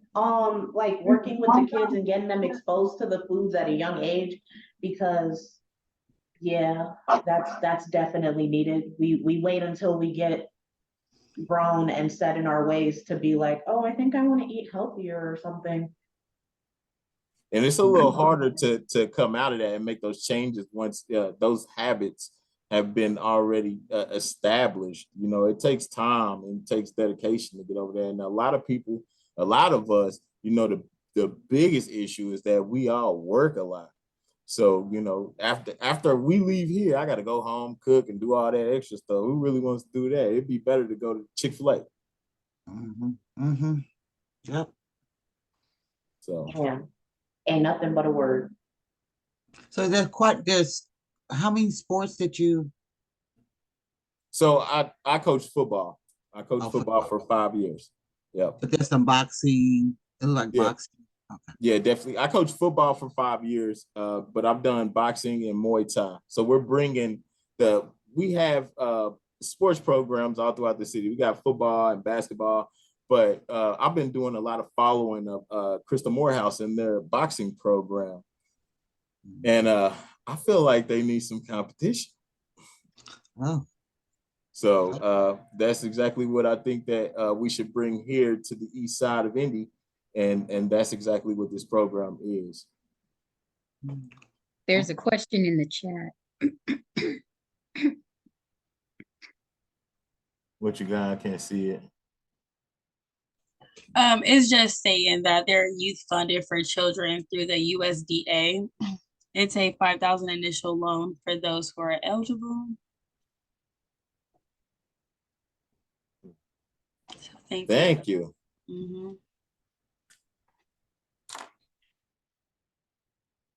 Put that.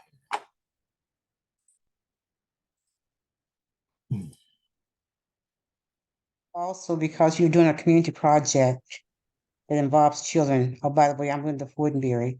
I'm the Executive Director for Circle of Faith, CDC, and we serve over 10,000 farmers around the world.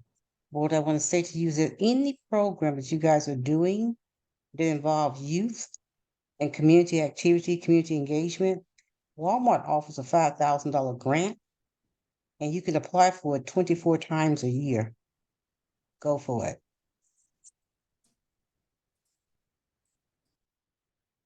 Thank you so much.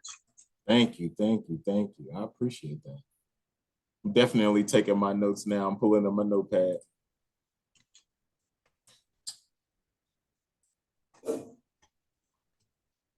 Still other room to enter. All right, so I'm gonna be honest, I don't have a clue who's up next. So whoever's up next, please go. It's Diana Randall. All right, Diana Randall's up next. Okay. Let's share my screen. Okay, so my project is called Food for You. Okay, so oops, let's go back. So my mission statement is to provide attainable nourishment to all in need. And that really just means, honestly, like it's super simple, just to provide food and nourishment to anyone who needs it, no matter what you guys are going through, whatever your status is on the socioeconomic status is. So my purpose is to unite, encourage, fulfill, and accommodate. So really, so when it comes to uniting, I feel like what I'm wanting to do will bring together so many people on different walks of life. So essentially, my project is, and I honestly kind of got this idea from a lady I saw on social media who was doing something very similar in Las Vegas and in Los Angeles, is I would like to set up shop somewhere downtown, because that's currently where I work, bi-weekly, and honestly just pass out food to those who need it. There's a lot of homeless people downtown, but there are people downtown who aren't homeless, but who are still needing food. And I feel like these different types of people coming together can help one another depending on what they're going through. We can't see your presentation. I mean, interrupt. We can't see Okay. it. Yeah, no, I didn't want you to keep going. I didn't want you to say thank you. Okay. I mean, I don't know.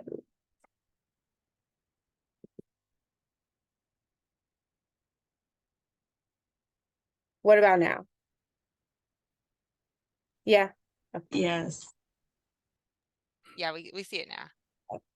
So cute. Thanks.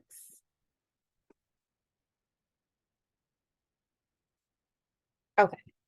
And then to encourage, I feel like once people get just everything starts at getting your needs met. So basic necessities, so food, shelter, and some type of mental stability. And I feel like once one of those needs are met, even if it's met for a day, for a few hours, it'll be, for lack of better words, easier to go on to the next step to help whatever it is that you need to do in life. So once your stomach is full, you're able to think clearly, think better, and like, okay, I've had my meal.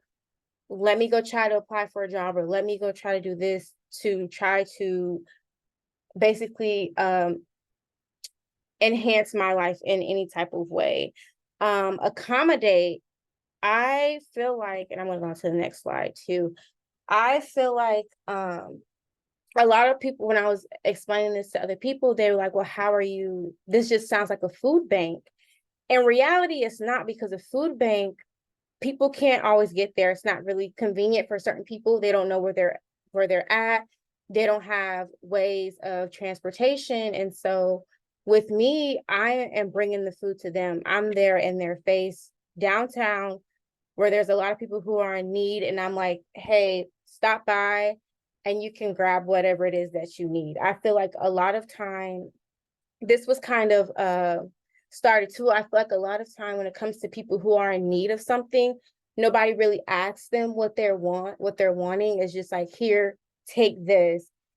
And how I wanted mine to be is kind of like a little candy shop, or kind of like in the grocery store. You guys get to go to the grocery store and pick out the set of chips that you like. And I kind of wanted mine to be very similar to that, but just, out in the streets. They can choose from getting something healthy, or sometimes people just want, a snack, and I would like for them to have that option as well. So details, I would like to have something twice a month on a Saturday, so people would know.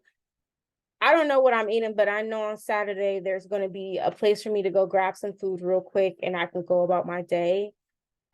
This is to help diverse socioeconomic groups. So not just homeless people, but, some people who have places to stay, but they can't afford food, or, there's a lot of college students downtown that could definitely benefit from this as well. I would also be giving out more than just food, drinks as well, resources. So where shelters, if they need to go to shelters, things like that. But the main idea is for food. Marketing will really just be word of mouth and flyers. Again, this is for people who probably can't afford or don't know how to get to a food bank or things like that. And then I'm heavily involved in my church, and my church also has a food bank that they do twice a month as well. So they said that they would help me out as well. So I would market through them as well. And then again, I would like to be Indianapolis downtown, specifically in the 46204 area code. That's where I work at. And just looking outside, I see like just groups of people every single day. And they don't even come up asking people for money. Like, they're asking people like, hey, can you buy me a meal? Because I work close to the Kroger downtown, and that's where a lot of them hang out around. And that's all they're asking for is food. So I think it would be beneficial to start there. So I would use this grant to help with supplies and setting up my shop.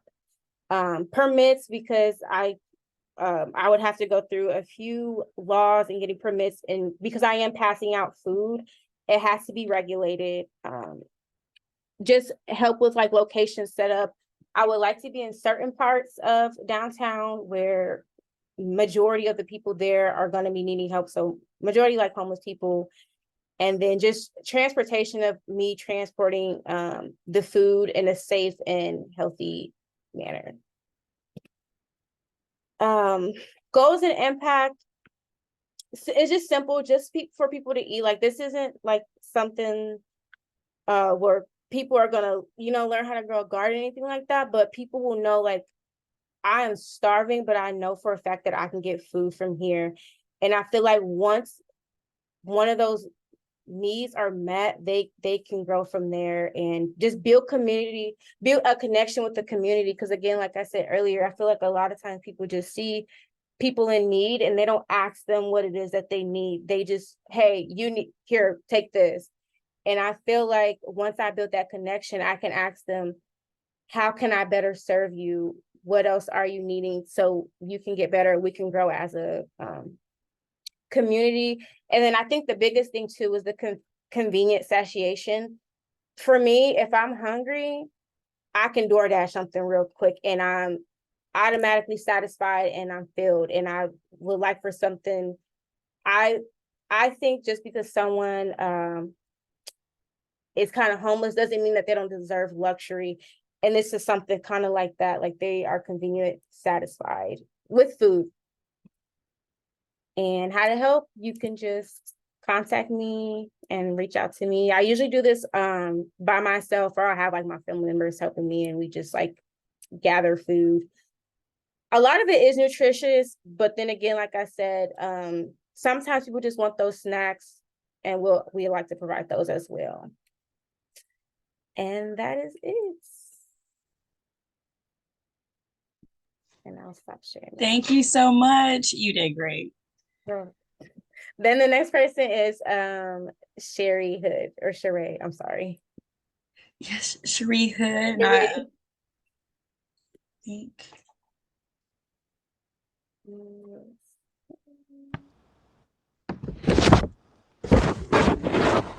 Okay. So I want to share my first screen. Oh. So my top. No, that was fine. Okay, you want me to share it, right? Yes, please. I can't do it. Let me go back. Here. I thought. So my presentation today is on embracing sustainability in urban farming. Next, please. So sustainable urban agriculture, it's the cultivating, processing, and the distribution of agriculture products in the urban setting over a long period of time, rather than exhausting all your resources in a quickly to meet your short-term goals or needs. So it occurs over a long period of time. I don't know if I said it right. I'm nervous. And instead of exhausting everything in a short term.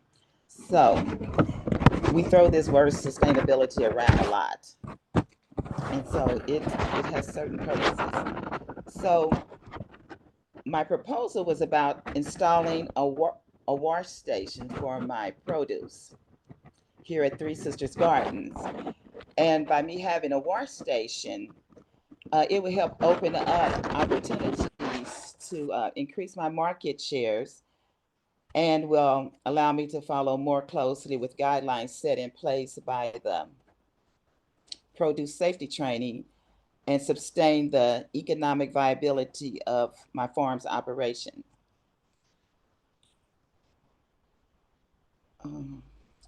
So this in turn will help me to enhance my overall quality of life and society as a whole. Next, please.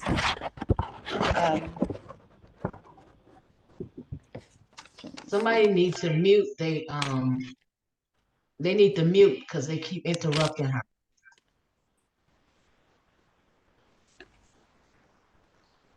So this will allow me to follow more closely the guidelines, like I said, set up by the produce safety training, and to sustain the economic viability of my farm's operations.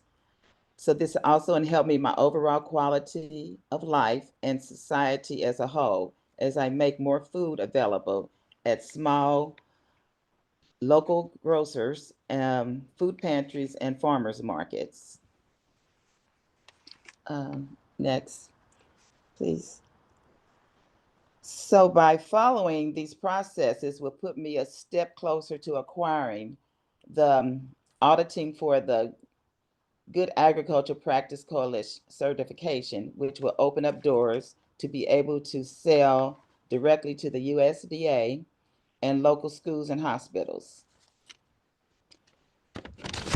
So we're on the next screen, please.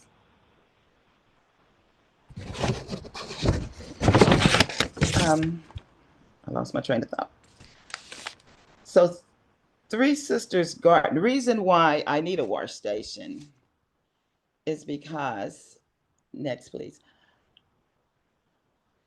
because when you're, as you know, many of you are farmers, that processing your food, it takes up a lot of space.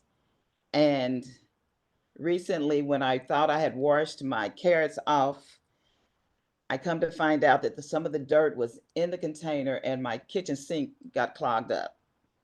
And right now my garbage disposal is not working.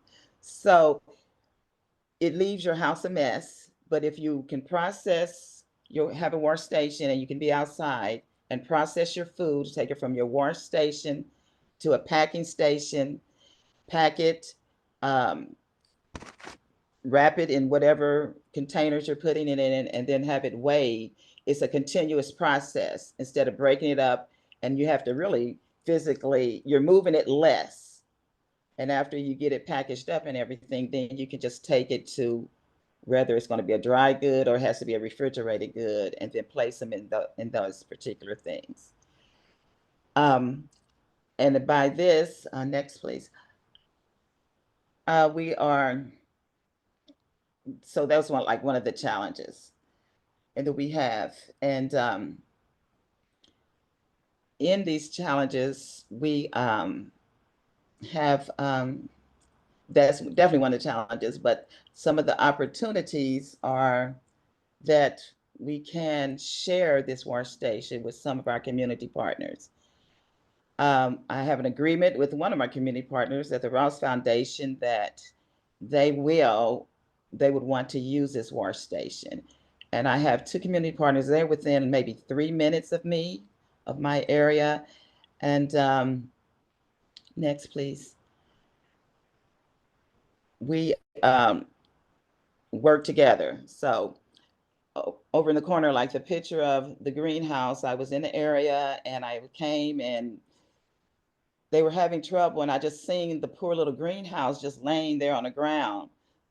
So after I finished filming and taking pictures of the kids or videos, I decided, like, what's going on here? So I was able to assist in constructing it, where they had the different pipe and tubings going in different directions. So that helped out a lot. And they had really given up on it. The lower corner, the young lady, and the other ones, that's like a community day where I collaborate with the cafe. And I came in and I helped them start their community garden here. And that's going to be a continuous process. And that was the first year that we have done that. And that also coincided with the community cleanup day here on the Far East Side of Indianapolis. Next, please. Next. So, becoming sustainable, I just think that we should have practices. It should be mandated by law. It should be some statewide practices. It's at least 8 states that have where you're not using plastic bags. And some of those are, the laws are going into effect next year. Puerto Rico, you have to pay to use a plastic bag if you go to grocery store or a drugstore. And so we should encourage the use of alternatives, food storage alternatives. Instead of buying baggies, you can have they have sandwich bags. They have all these reusable items, which I do use here in my house. So we want to encourage other practices, and that would keep us being sustainable and viable. So the next slide, on a call to action, we just want to encourage everyone to commit to sustainable urban farming, and many people have talked about, some people have, or part of cooperatives and so forth, and you can become a part of cooperative and support one another through your collaborations. And I was able to do that. I went last week and looked at a couple of farmers' workstations to see how they were set up. And one of them is the way I would like to set mine up and be able to work more efficiently, because it's a lot when you done worked in the field and you done harvest the produce. And then if you have to carry it in the house and mess your whole kitchen up, and then if you have to deliver it after that, then when you get back, your kitchen is still messed up because you don't have that much time. So it's a process. So if you're harvesting large quantities, you don't have time to, unless you have a lot of help, to do all this cleanup and not come back home to a dirty kitchen and water and dirt on the floor. So that is my main reason, definitely, and to take the strain of the back, strain out of the back, the strain out of everything, and carrying my produce, handling it too many times. The less times I handle it, the better quality it's going to be. Okay. So the next, and when I talk about also sustainability, so I have chickens.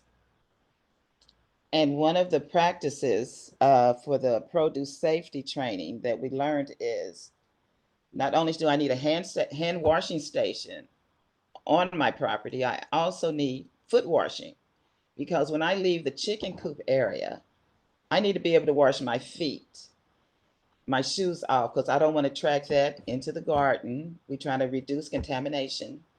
I don't want to track it into my house. If you come up to my porch, there's probably like 7 or 8 pairs of shoes on the porch, because I won't wear them in the house until I have a chance to clean them off. So I'm reducing the contamination by having foot washing stations and the hand washing station. So I had a hand washing station on the next one, but a hand washing station could be made out of anything. You could take a cooler, igloo cooler, and put water in it, and then you just have something to catch the water in, the reservoir. You have to have disposable paper towels, a one-use type of towel, and of course hand soap. But trying to be sustainable and so forth, and also creating success with my partnerships. The picture to the left is when I do a summer youth program, and that is the plot after we got it tilled and everything, and we already had the tires from the year before, and we're going to grow in those again. So that's what it looked like before we planted, and that was definitely a successful year. And the kids, they learned a lot. And when you ask the kid on the last day of the program, as opposed to something that you told them on the first day and that they still know it, then that's a really good feeling. And these were kids from all sorts of walks of life, that had a lot of challenges in their life. And I really enjoyed that program because they learned and they were attentive. And when I would come back the next year, they still remembered things they had learned, those that were there, again. And that was very rewarding. So at the Ross Foundation, the picture to the bottom, it shows where they just started their garden this summer. I think they had it last year, but it wasn't as successful. Here, you can see that everything's just growing. It's just kind of just blossomed overnight, and they still have collard greens and I think kale and everything still in the ground over there. So this is one of the community partners, and it's great having these connections where, we can feed off of one another.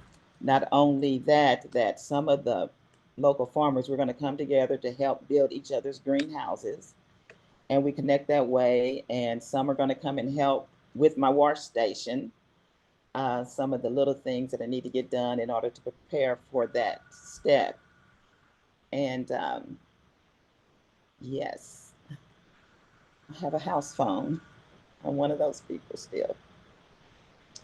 So the next slide, in conclusion, it shows a picture of the wash. This is a wash station that I have on my property. And when it becomes sustainable, we want to reduce the plastic, because we know that the plastic,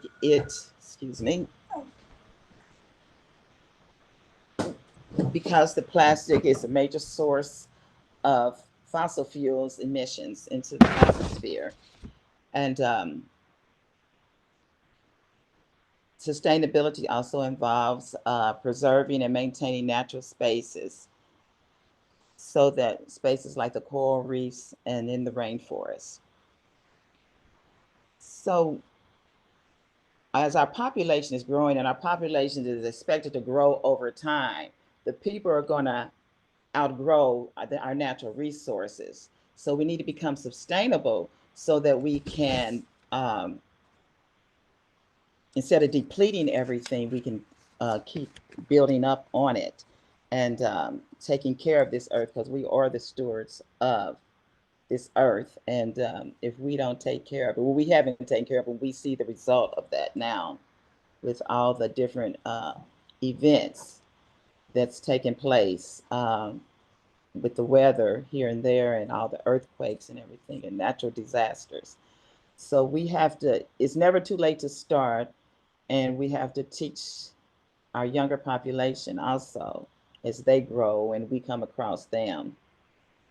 So thank you for listening to me, and if you have any questions,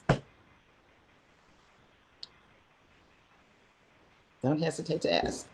I don't have a question, but your project just, it made my heart happy again. Like all of them do, but that one was like, yes. Thank you. Thank you. I got a question. Okay. I seen like a double-headed wash head at like the concerts they be having outside, like the one the picture you Yes. showing on two sides.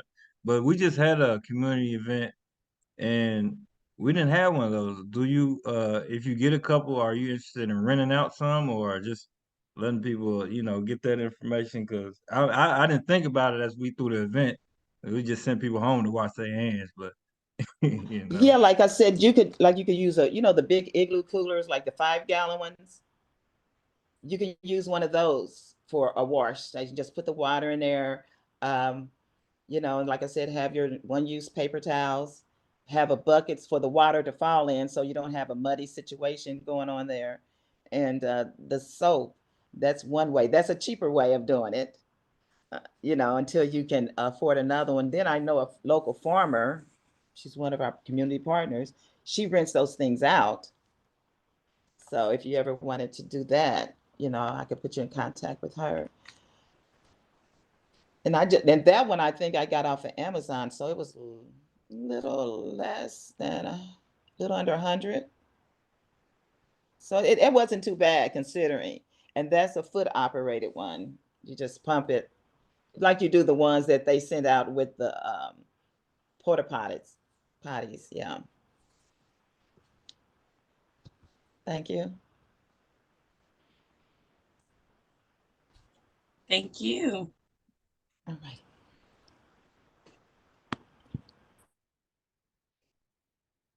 Okay, well, I'll present the next person. I believe just Susan Boat is next, and I'll be sharing the screen for you. So give me a moment. I'm sorry, I meant to introduce Susan. You're fine. Thank you.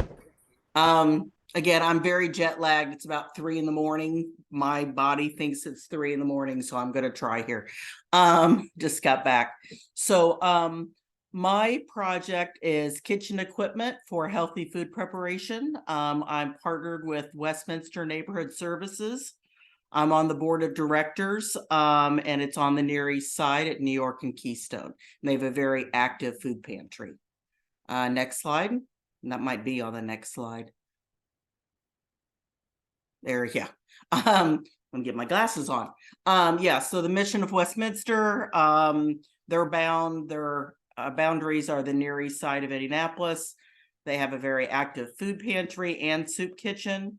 They serve neighborhood families twice a month. You can go on Mondays or Thursdays from 9 to noon. And they also serve seniors from Marion County once a month. So you don't have to be on the Near East Side to be a senior. So it's a really good program. Next slide.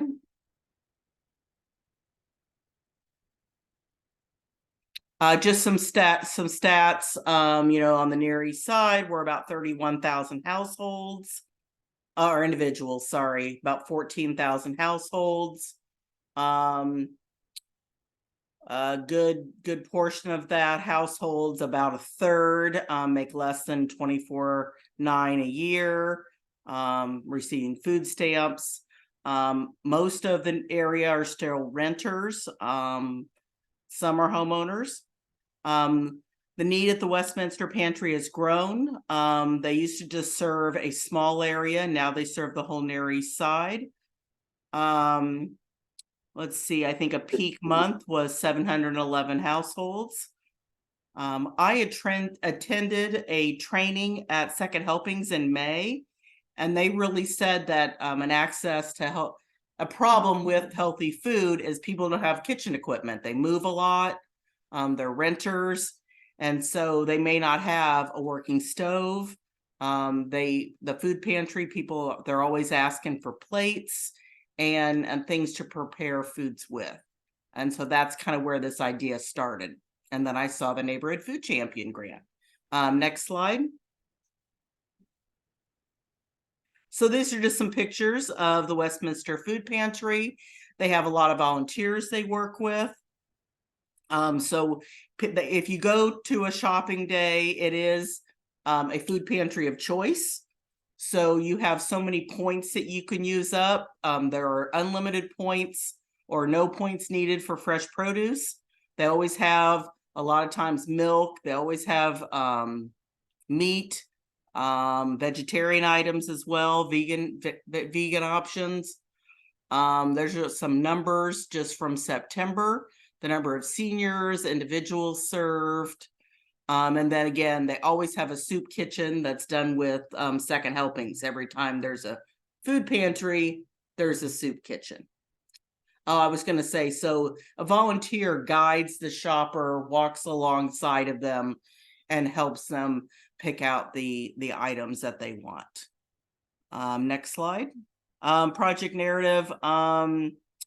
Yeah, to purchase and distribute kitchen equipment at the food pantry.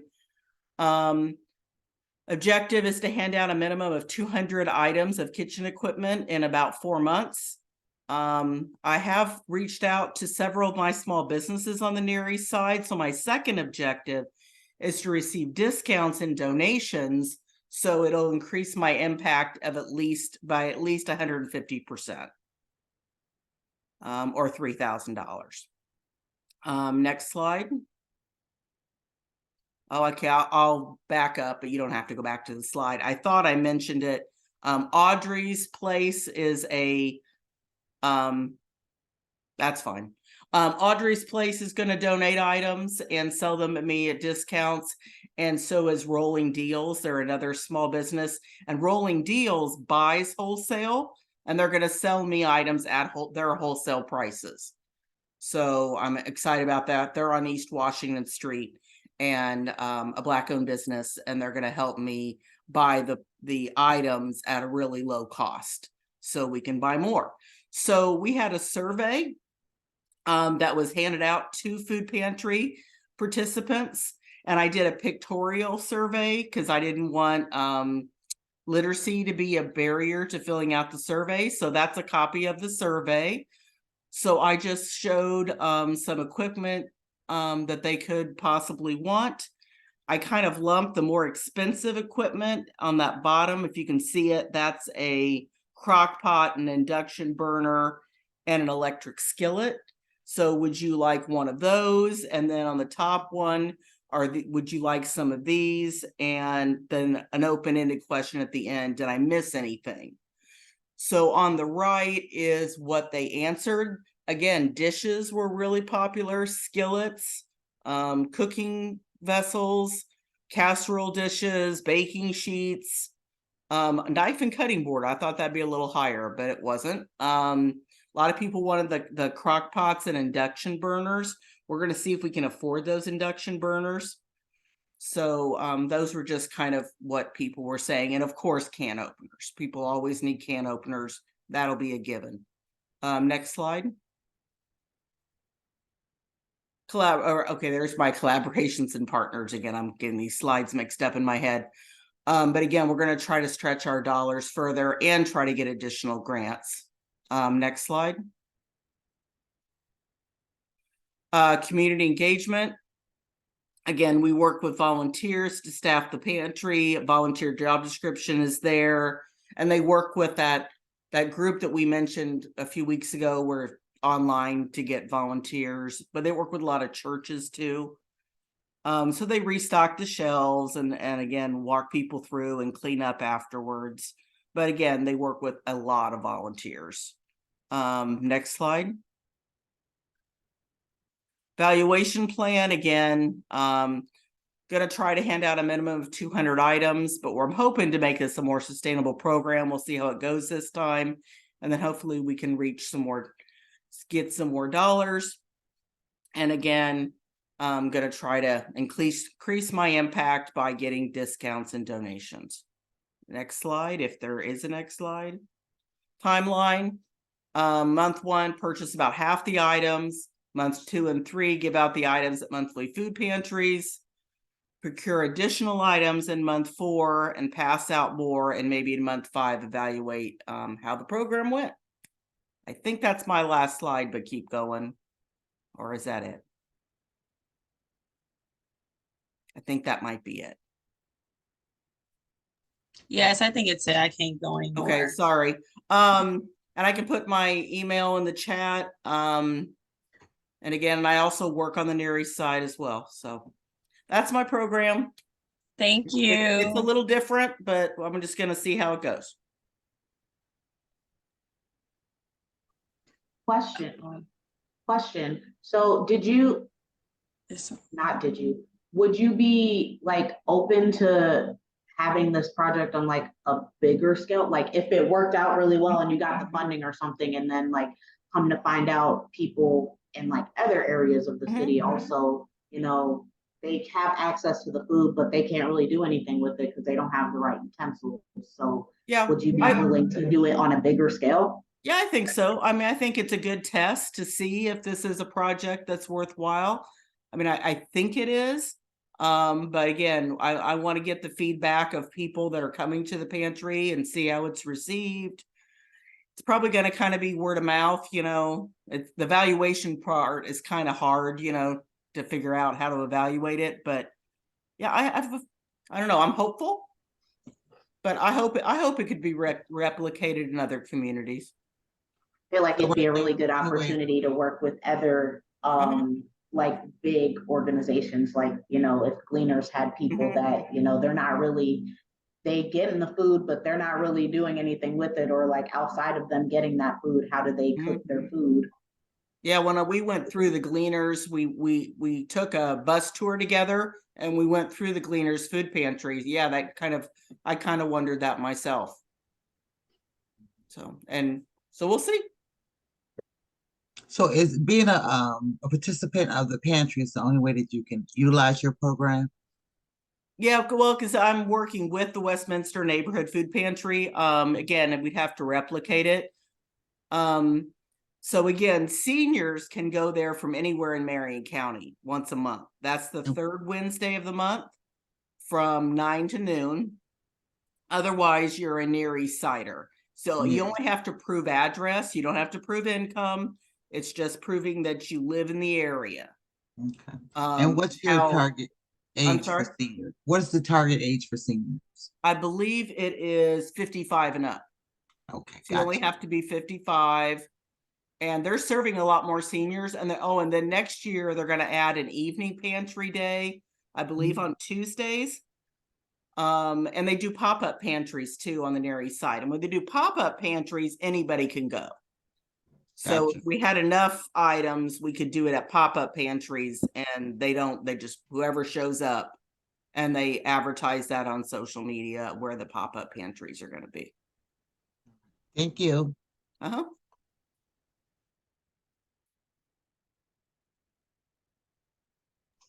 You did a great job. Thank you. I'm so tired. And I caught a cold. Susan, what you're doing is good. And the need is out there for it, definitely. I ran across it when I was doing a food demo before, and I was giving out the produce for that recipe that I was fixing. But the people in that facility didn't have kitchens because they had a cook on staff. And I gave them the food, but what was they going to do with it? Yeah. Most of us giving it away to their families. So, But so there's a definite need for it. Thank you. Thank you for doing it. So do you give cooking classes to these people? So- They're thinking about it because they do have an active commercial kitchen at the Westminster Food Pantry. Mhm. And it's got like a big open window. So they could, so that could be an option. They have passed out recipes in the past. Like, here's items you could get at the food pantry. You could make chili, you could make soup, you know. So that could be a way to add to the program. Good idea, Joyce. Okay. And there's a book out. Oh gosh, it was out. I'm catching something about 4 or 5 years ago. Living on $4 a day because that's what they allow you for food stamps, and it has a lot of recipes in there. Cool, thank you. I'll send you the information. Appreciate it. I put my email in the chat, and I'm going to go ahead and mute. I'm not sure who's next after me. Sorry. Okay, I believe Tawanda Godfrey is next. I can't really look and see. I was just saying, I was hoping not me. Wes, I think you gotta cut your phone, your thing down. Okay, I'm gonna share.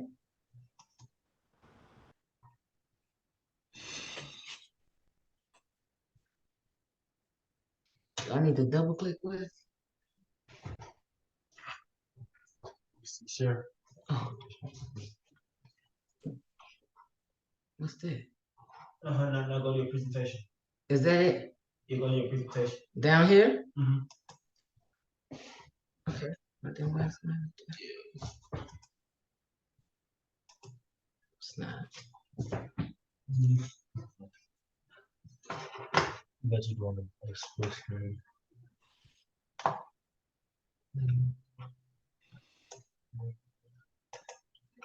Okay, now I can go back to the beginning. Okay, I'm ready. Good evening, everyone. You can see my screen. I worked very hard on my design. Well, good evening. The name of my company is Back to the Middle, Inc.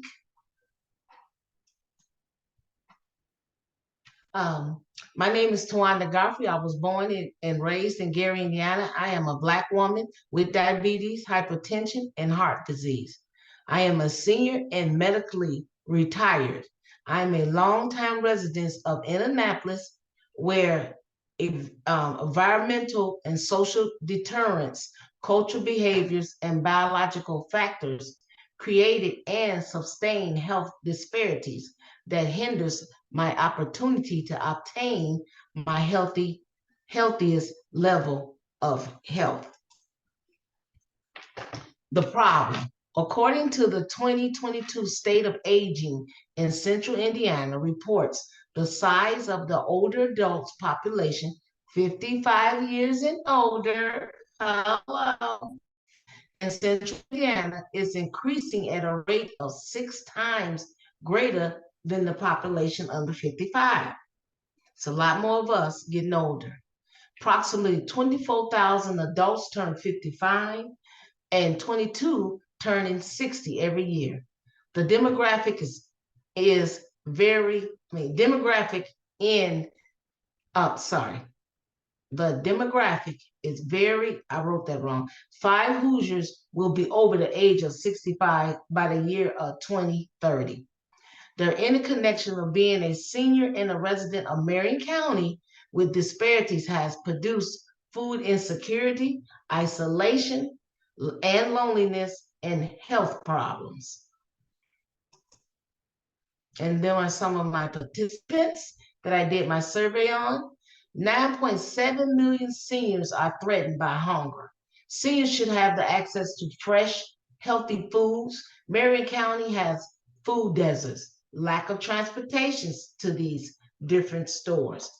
And as you see, I illustrated that I found it in the radius of the zip code 46205. The first market, and it just opened up September 30th, was Indy Fresh Market. This is what was in the neighborhood that so far, these corner stores, variety stores, they had nothing healthy, but it was sustainable, something to eat. The something to eat was fast food, walking tacos, and hot dogs that's on the turner to warm it up. So 34.8% of seniors live alone. So nobody's really helping the seniors, and they should have the quality of life of somebody that's a little older. But right now, they're being caught into loneliness or living alone and lack of finance. So the corner store is more feasible to get to, and the food is not healthy, but it is food. 29% of seniors struggle with health coverage. Seniors should have health care. It's difficult navigating through the health system and understanding the medical system and seeing the benefits they offer you. We found that the seniors don't know, and what you don't know, you end up don't even know that that's available for you, and you lose out on that coverage because you never use it. That's something that Back to the Middle Inc. do work with the seniors. Okay. Oh, I did that. Sorry, I went back the wrong way. The solution. Back to the Middle Inc. Back to the Middle Inc. is the solution. Senior Living Series. And the reason why we call this Senior Living Series, because the series continue growing. When you say programs, at some point that program become to an end. Our Senior Living Series initiate goals are to increase senior access to healthy foods, reduce isolation and loneliness, and address health disparities. Food is a basic need, and seniors should have access to it. We address food insecurity with our free farmers market, which engage community members in urban gardens at no cost. Many seniors live alone and lack a resource to engage in the community. Our SL series give participants outdoor experience of growing their own fresh vegetables and herbs from seed to table. Gardens can have a significant impact on health disparities by addressing social, economics, environmental facts that contributes to unequal health outcomes. And as you see, we got Growing Good in the Hood. It worked very well for our company. We had more seniors out helping us. We had youth out helping us, and me. And with my health disparities, I had hip replacement, I had back surgery on my lower back, and I also had heart failure. But coming out in the garden twice a week, and at least 2 hours those 2 days, it changed my movement, my attitude, and then we also learned some things about growing and cooking healthier foods versus restaurants. My community partners, I work with Christian Tabernacle. That's my establishment of church, of worship. We open in a satellite pantry. It will be open come January 2024. We'll be opening up a satellite pantry for the community right there in 46205 in the Douglas area. I work with Ed and Martin Center. The Ed and Martin Center, I work with the Senior Angels. Sadly to say, that was the center that the young boy got killed at. That further let you know we need community engagement. Ed and Martin does that with the seniors. We have the school there, and we also have Coach Mike there that's doing our garden and also managing the farm on the back end of Ed and Martin. We do our company work with partner with Growing Good in the Hood. As you see, we have gardens that we did this year to the end, and then we also did an offset from what they taught us, and we took it home and made a home care garden, which was called Paradise. Jackie Home Care is another one of our partners. They go in, they non-medical, and they work with some of the seniors that are lonely. Not only that, that lacks the aids to come in and help them with tasks and maintain their healthy living. Just for Live LLC. Me and my son partnered, and this brought us together even closer. He's younger, 23, and I'm proud of him. We, at one point, we had our health disparities.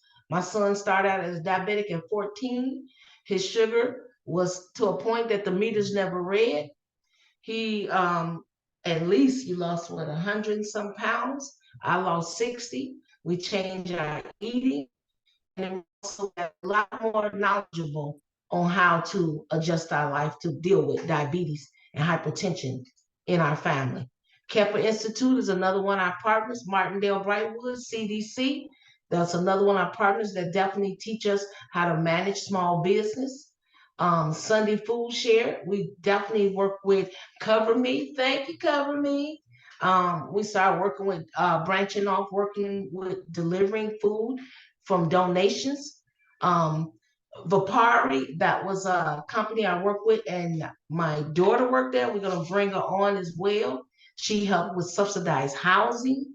So she works with seniors on subsidized housing in the Riverdale area, Riverside area. She definitely worked with the youth, not youth, young adults, and getting them into apartments that they can afford, but then keeps they building their credit rate and teaching them how to manage and live alone without their parents. My son lived in one of them. I thank God for that. And Zing Health just finally partnered with us. We're giving the health coverage. We're teaching them what's out there and what's better for them to address their medical histories. I think that's all of my slides. I really thank you guys for listening. Actually, a lot of you guys partner with Back to the Middle Inc. Please use us. We are a small company, but we're big in heart, and we have a direction to help help in the community, and definitely the seniors is one of my specialties. So if you need help, volunteers, I'm the one. So thank you guys for listening. You have a great day. Okay, how did I do? Thank you. Okay, I'm gonna turn it off, he said. Stop sharing. Here we go. Stop sharing. Whoa, yeah. Thank you, baby.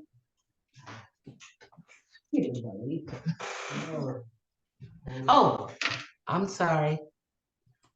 I really don't know how to pronounce that name right. Can you do it for me, Jared? Yeah, Devonna Tarver. The next person is Devonna Tarver. That's it, right? Hi, my name is Devonna Tarver, and my project is C&D's Trappery. It's a ghost kitchen, and other forms of saying basically a commissary kitchen, a shared kitchen for multiple businesses to be facilitated in the area. And the community I am looking to service is the east side of Indianapolis. I looked at two possible locations. The old Arby's on, what is it called? Oh, I'm blanking. That's bad. What is it called? Pendleton Pike. I'm so sorry.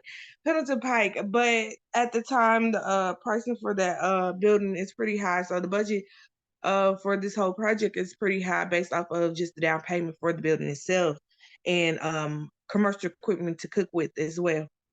And also the build out of the kitchen. But the reason why I picked that location is because it already has some of the equipment that needs to be had for a commercial kitchen setting, meaning ventilation, lighting, plumbing, and it will be an easier fix to build out versus starting from scratch, starting with just ground.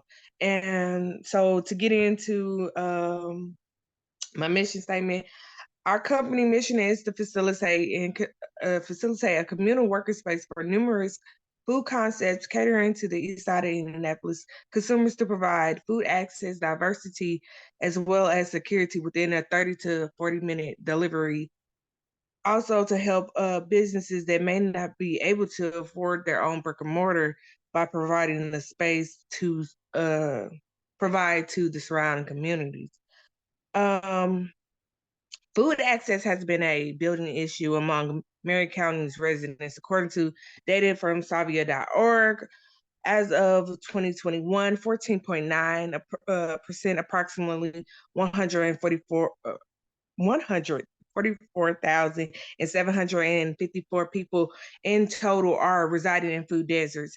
43.7% of the populations are far from grocery stores. According to the 2019 Sabia report, 235,660 people of that population are living in transit food deserts, as well as 385,880 people of that population are living in pedestrian food deserts, which means people can't access food by foot, or they not are limited in transportation to get to a store that is not nowhere near their household. So to continue, this highly affects the East Side and South Side communities, which is populated mostly of Black and Brown people, with incomes between $30,000 to $50,000. How they source their food is mostly fast food, such as McDonald's, Taco Bell, etc., gas stations, dollar stores, and stores outside of the community, meaning the money that is being brought into the community is never even being seen in the community. It's facilitated everywhere else. And let's continue. Being as though limited healthy food sources, these communities are facing various health issues. Over a high 18.6% of the 18 and over population are considered in poor health, as well as an average of 20% or more of the 18 and over population with having diabetes as of 2020. With C&D Trappery, I lost my track. I'm sorry. With C&D Trappery, food will become more accessible across the east side of Indianapolis with the convenience of delivery. Providing food diversity into a community that has been surviving off of fast food and that lacks nutrition. So giving the east side a better option of delicious hot foods that's filling and nurturing and 30 to 40 minutes. I'm sorry, I'm just nervous. I don't know how to talk, Lord. The population, the target population is the citizens of the Far East Indianapolis side, ages between 16 and 65, minority group that can access food delivery applications, low to medium income households, which are in areas that are unable to access food through transportation. And also people who aren't able to cook for themselves and aren't able to who just won't have foods on a day that they feel tired from coming from work. The only thing you get that is hot. Restaurants or anything that is coming into the community that isn't over about 40 minutes away, which you're not receiving hot food at all. You're receiving cold food. So it lacks nutrition, it lacks even fulfilling you. So that's where we're trying to come in and provide to those people.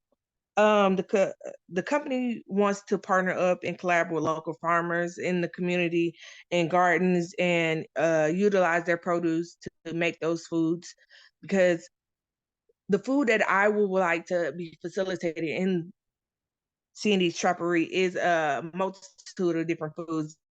Foods like Thai food, even African food, or even Caribbean food, foods that are just diverse because the community only sees fast food or soul foods, which aren't the best in health as wise, like sodium and sugars and things like that nature.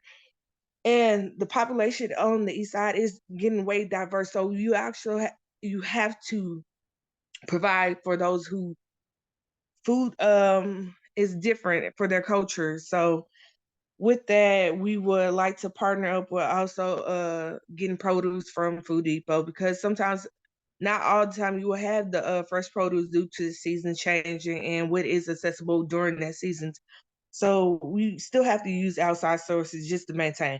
And we would also like to use partner with the companies like Vonnegut Cakes, which is my company, it's a baking company, and the Tasting Morsel, because see a lot of times baked goods being accessible in the East Side. Is not a lot of baked goods on the East Side, or different type of baked goods, such as like vegan baked goods or sugar-free baked goods, anything of that nature. We also want to work with DoorDash, Grubhub, Uber Eats, Postmates, and Ace Transportation LLC to provide delivery for the foods. And with that, like I said earlier, the foods we would like to provide, we're bringing in food entrepreneurs that are looking for the ghost kitchen, which means we are providing opportunities for the people in their community who inspired to feed the people in their community and give them the food that they know how to cook, and give them hot food that is delicious versus something that could have been just made at your home but isn't that greatest. So with that, the company wishes to engage with the community by collaborating with local community centers to feed communities through social events and or holiday events, and feeding the homeless community on the first and third Saturdays of that month, and donating food services to school events and also hot meals for elderly, as well as providing for food pantries in that area, because sometimes you don't never see things that are being made locally and packaged locally. A lot of things are coming out of town and have a lot of preservatives, whereas it really diminished everything the quality of the food. The company will measure its success by the number of meals served and delivered, and we're looking for feedback from the applications that we use, such as the DoorDash ratings and ratings on Yelp and Google, and the retention of the food entrepreneurs we wish to have in our facilities to serve the community. If the longevity of a business staying with our company is very much highly, like, what am I trying to say? I'm nervous. Lord, get me right. Retention of the food community, the food entrepreneurs, for them to have a continuous space, and then we'll have a continuous source of, like, more so than just seeing this company for a little while and then it poof disappear. We want to keep the business going. If not, get them to a position to where they can afford their own brick and mortar and still continue to provide for the community. Marketing plan for the community for this company is just to be on all social platforms like LinkedIn, Facebook, Instagram, etc., and through the delivery applications and local news outlets, just to advertise and continue to be seen by the people we need to be seen, which is the food entrepreneurs and the people who utilize delivery services for food access. Where am I at? We also wish to open the house events where we have people come in and try to taste the foods, because you can't introduce foods without letting the people see it first, because not everyone is willing to try different foods, try different culture foods, but it is necessary so we can learn about each other, so we know what is going on and who are we to each other. So with that, the open house events, so people can try the foods and know the foods and come in and start ordering off the delivery service for these specific items. How the company wishes to sustain itself after I'm stuttering. Uh, how the company wishes to sustain themselves after neighborhood food champion is to apply for more grants and business credit, and the company will receive rent from the food entrepreneurs we facilitate, as well as with Vonnegut Cakes. It will be a sister company because I am the owner of that company, and I will wish to invest in that company from Vonnegut Cakes as well. So it will be a partner more than it is just a business being facilitated in C&D's Trappery. My timeline, it wasn't the best. I know what I have to do, but I don't know. I'm not good at keeping schedules because some things always comes up, and we're still looking for stakeholders to be a part of this project as well. So I have it drawn out, but it's more so like a list more than it is like a timeline. So I'm working on and getting that list combined down to dates and when I want it done by. I do wish to look to have this concept and it's going in the next 6 months to even just be started with the permitting and finding more funding as far as the building itself, and the people have to get like the contractors, the kitchen designers, just to have it built out and the aesthetics of it to be efficient for the people we facilitated. So with that, the budget will be most with the grant from neighborhood food stamps, it will be mostly used for just the logistics of it as far as the licenses that's needed and technical things and getting equipment just to start, and as well as just saving it and building even more of funding with this. I don't know what else I'm supposed to say. I'm kind of lost, but it's a very good concept. I really do believe in it because it's providing food access to people who aren't able to drive or aren't able to get out the house, who aren't able to walk around the grocery store. Yes, you have grocery store delivery, but that food has to be cooked. And sometimes people aren't able to stand to cook. Some people aren't able to have the energy coming from work to cook. So having a hot meal other than McDonald's would do a great deal of justice for this community because it doesn't have that. It doesn't have too many diverse things that support the people that are coming into community because the community is now seeing Haitian population, more African population, more it's highly populated now with Hispanic culture, which is being served a lot more, but you don't see too many Thai representatives, Chinese representatives in that community other than the ones that has been the staples. And I just want to come and give people a different insight and provide people opportunities in that community to have the area to create and get their product out there, get their name out there as well, and be seen amongst the community and help the community just with helping the pantries and providing for the homeless every so often and with hot meals because you don't necessarily have that. And I would love to collaborate with a lot of you in this group because you have the means for the stuff I need to access. And I would love to give you guys the hot food meals for the I'm not sure who, but a lot of you do provide hot meals for elderly and for just any general population. So collaborating with you guys, and from there, I don't know. It's just we're growing and more solidifying the plan and working out the kinks and delivering on the promise of having this opportunity for more just my company, other companies, just to get seen and just do the best that they can, because a lot of times people just in the kitchen, you got kitchen plates, but that stuff ain't really legal. You know, you're not supposed to be doing that stuff at your house. And not everybody trashes your home because just because you think your home is clean don't mean everybody else think it is. So coming into a shared kitchen opportunity, you're looking more professional, you're providing more healthy foods, you're in your license, and I want to help those little companies become bigger than what they ever dream of.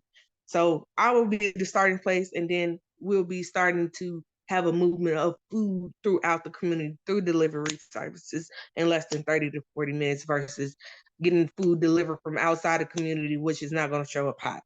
I think I've been talking in circles, but I got my point across. I ain't want to keep y'all too long because we've been here all day, but we in this thing, we did it. I'm proud of everybody who stayed with this program and finished it and did the work, because it ain't the easiest. I know I struggled with this proposal. I ain't never thought I would have do it, but I'm glad I got through it. I'm glad that I stuck with this program because it's so insightful. That I learned from every single one of y'all, from down to just the diabetes and trying not to be pre-diabetic. I'm working on that. It's hard. The food is it's good, and I'm trying to let it go, but it's gonna happen. And learning about the gardening, I never really touched outside because my allergies, but y'all make me want to find my ways to do what I can. And yeah, I don't know what else to say, but I appreciate y'all, and I appreciate Neighborhood Food Champions. Thank you. Yes, congratulations to you all. Y'all made it. We made it.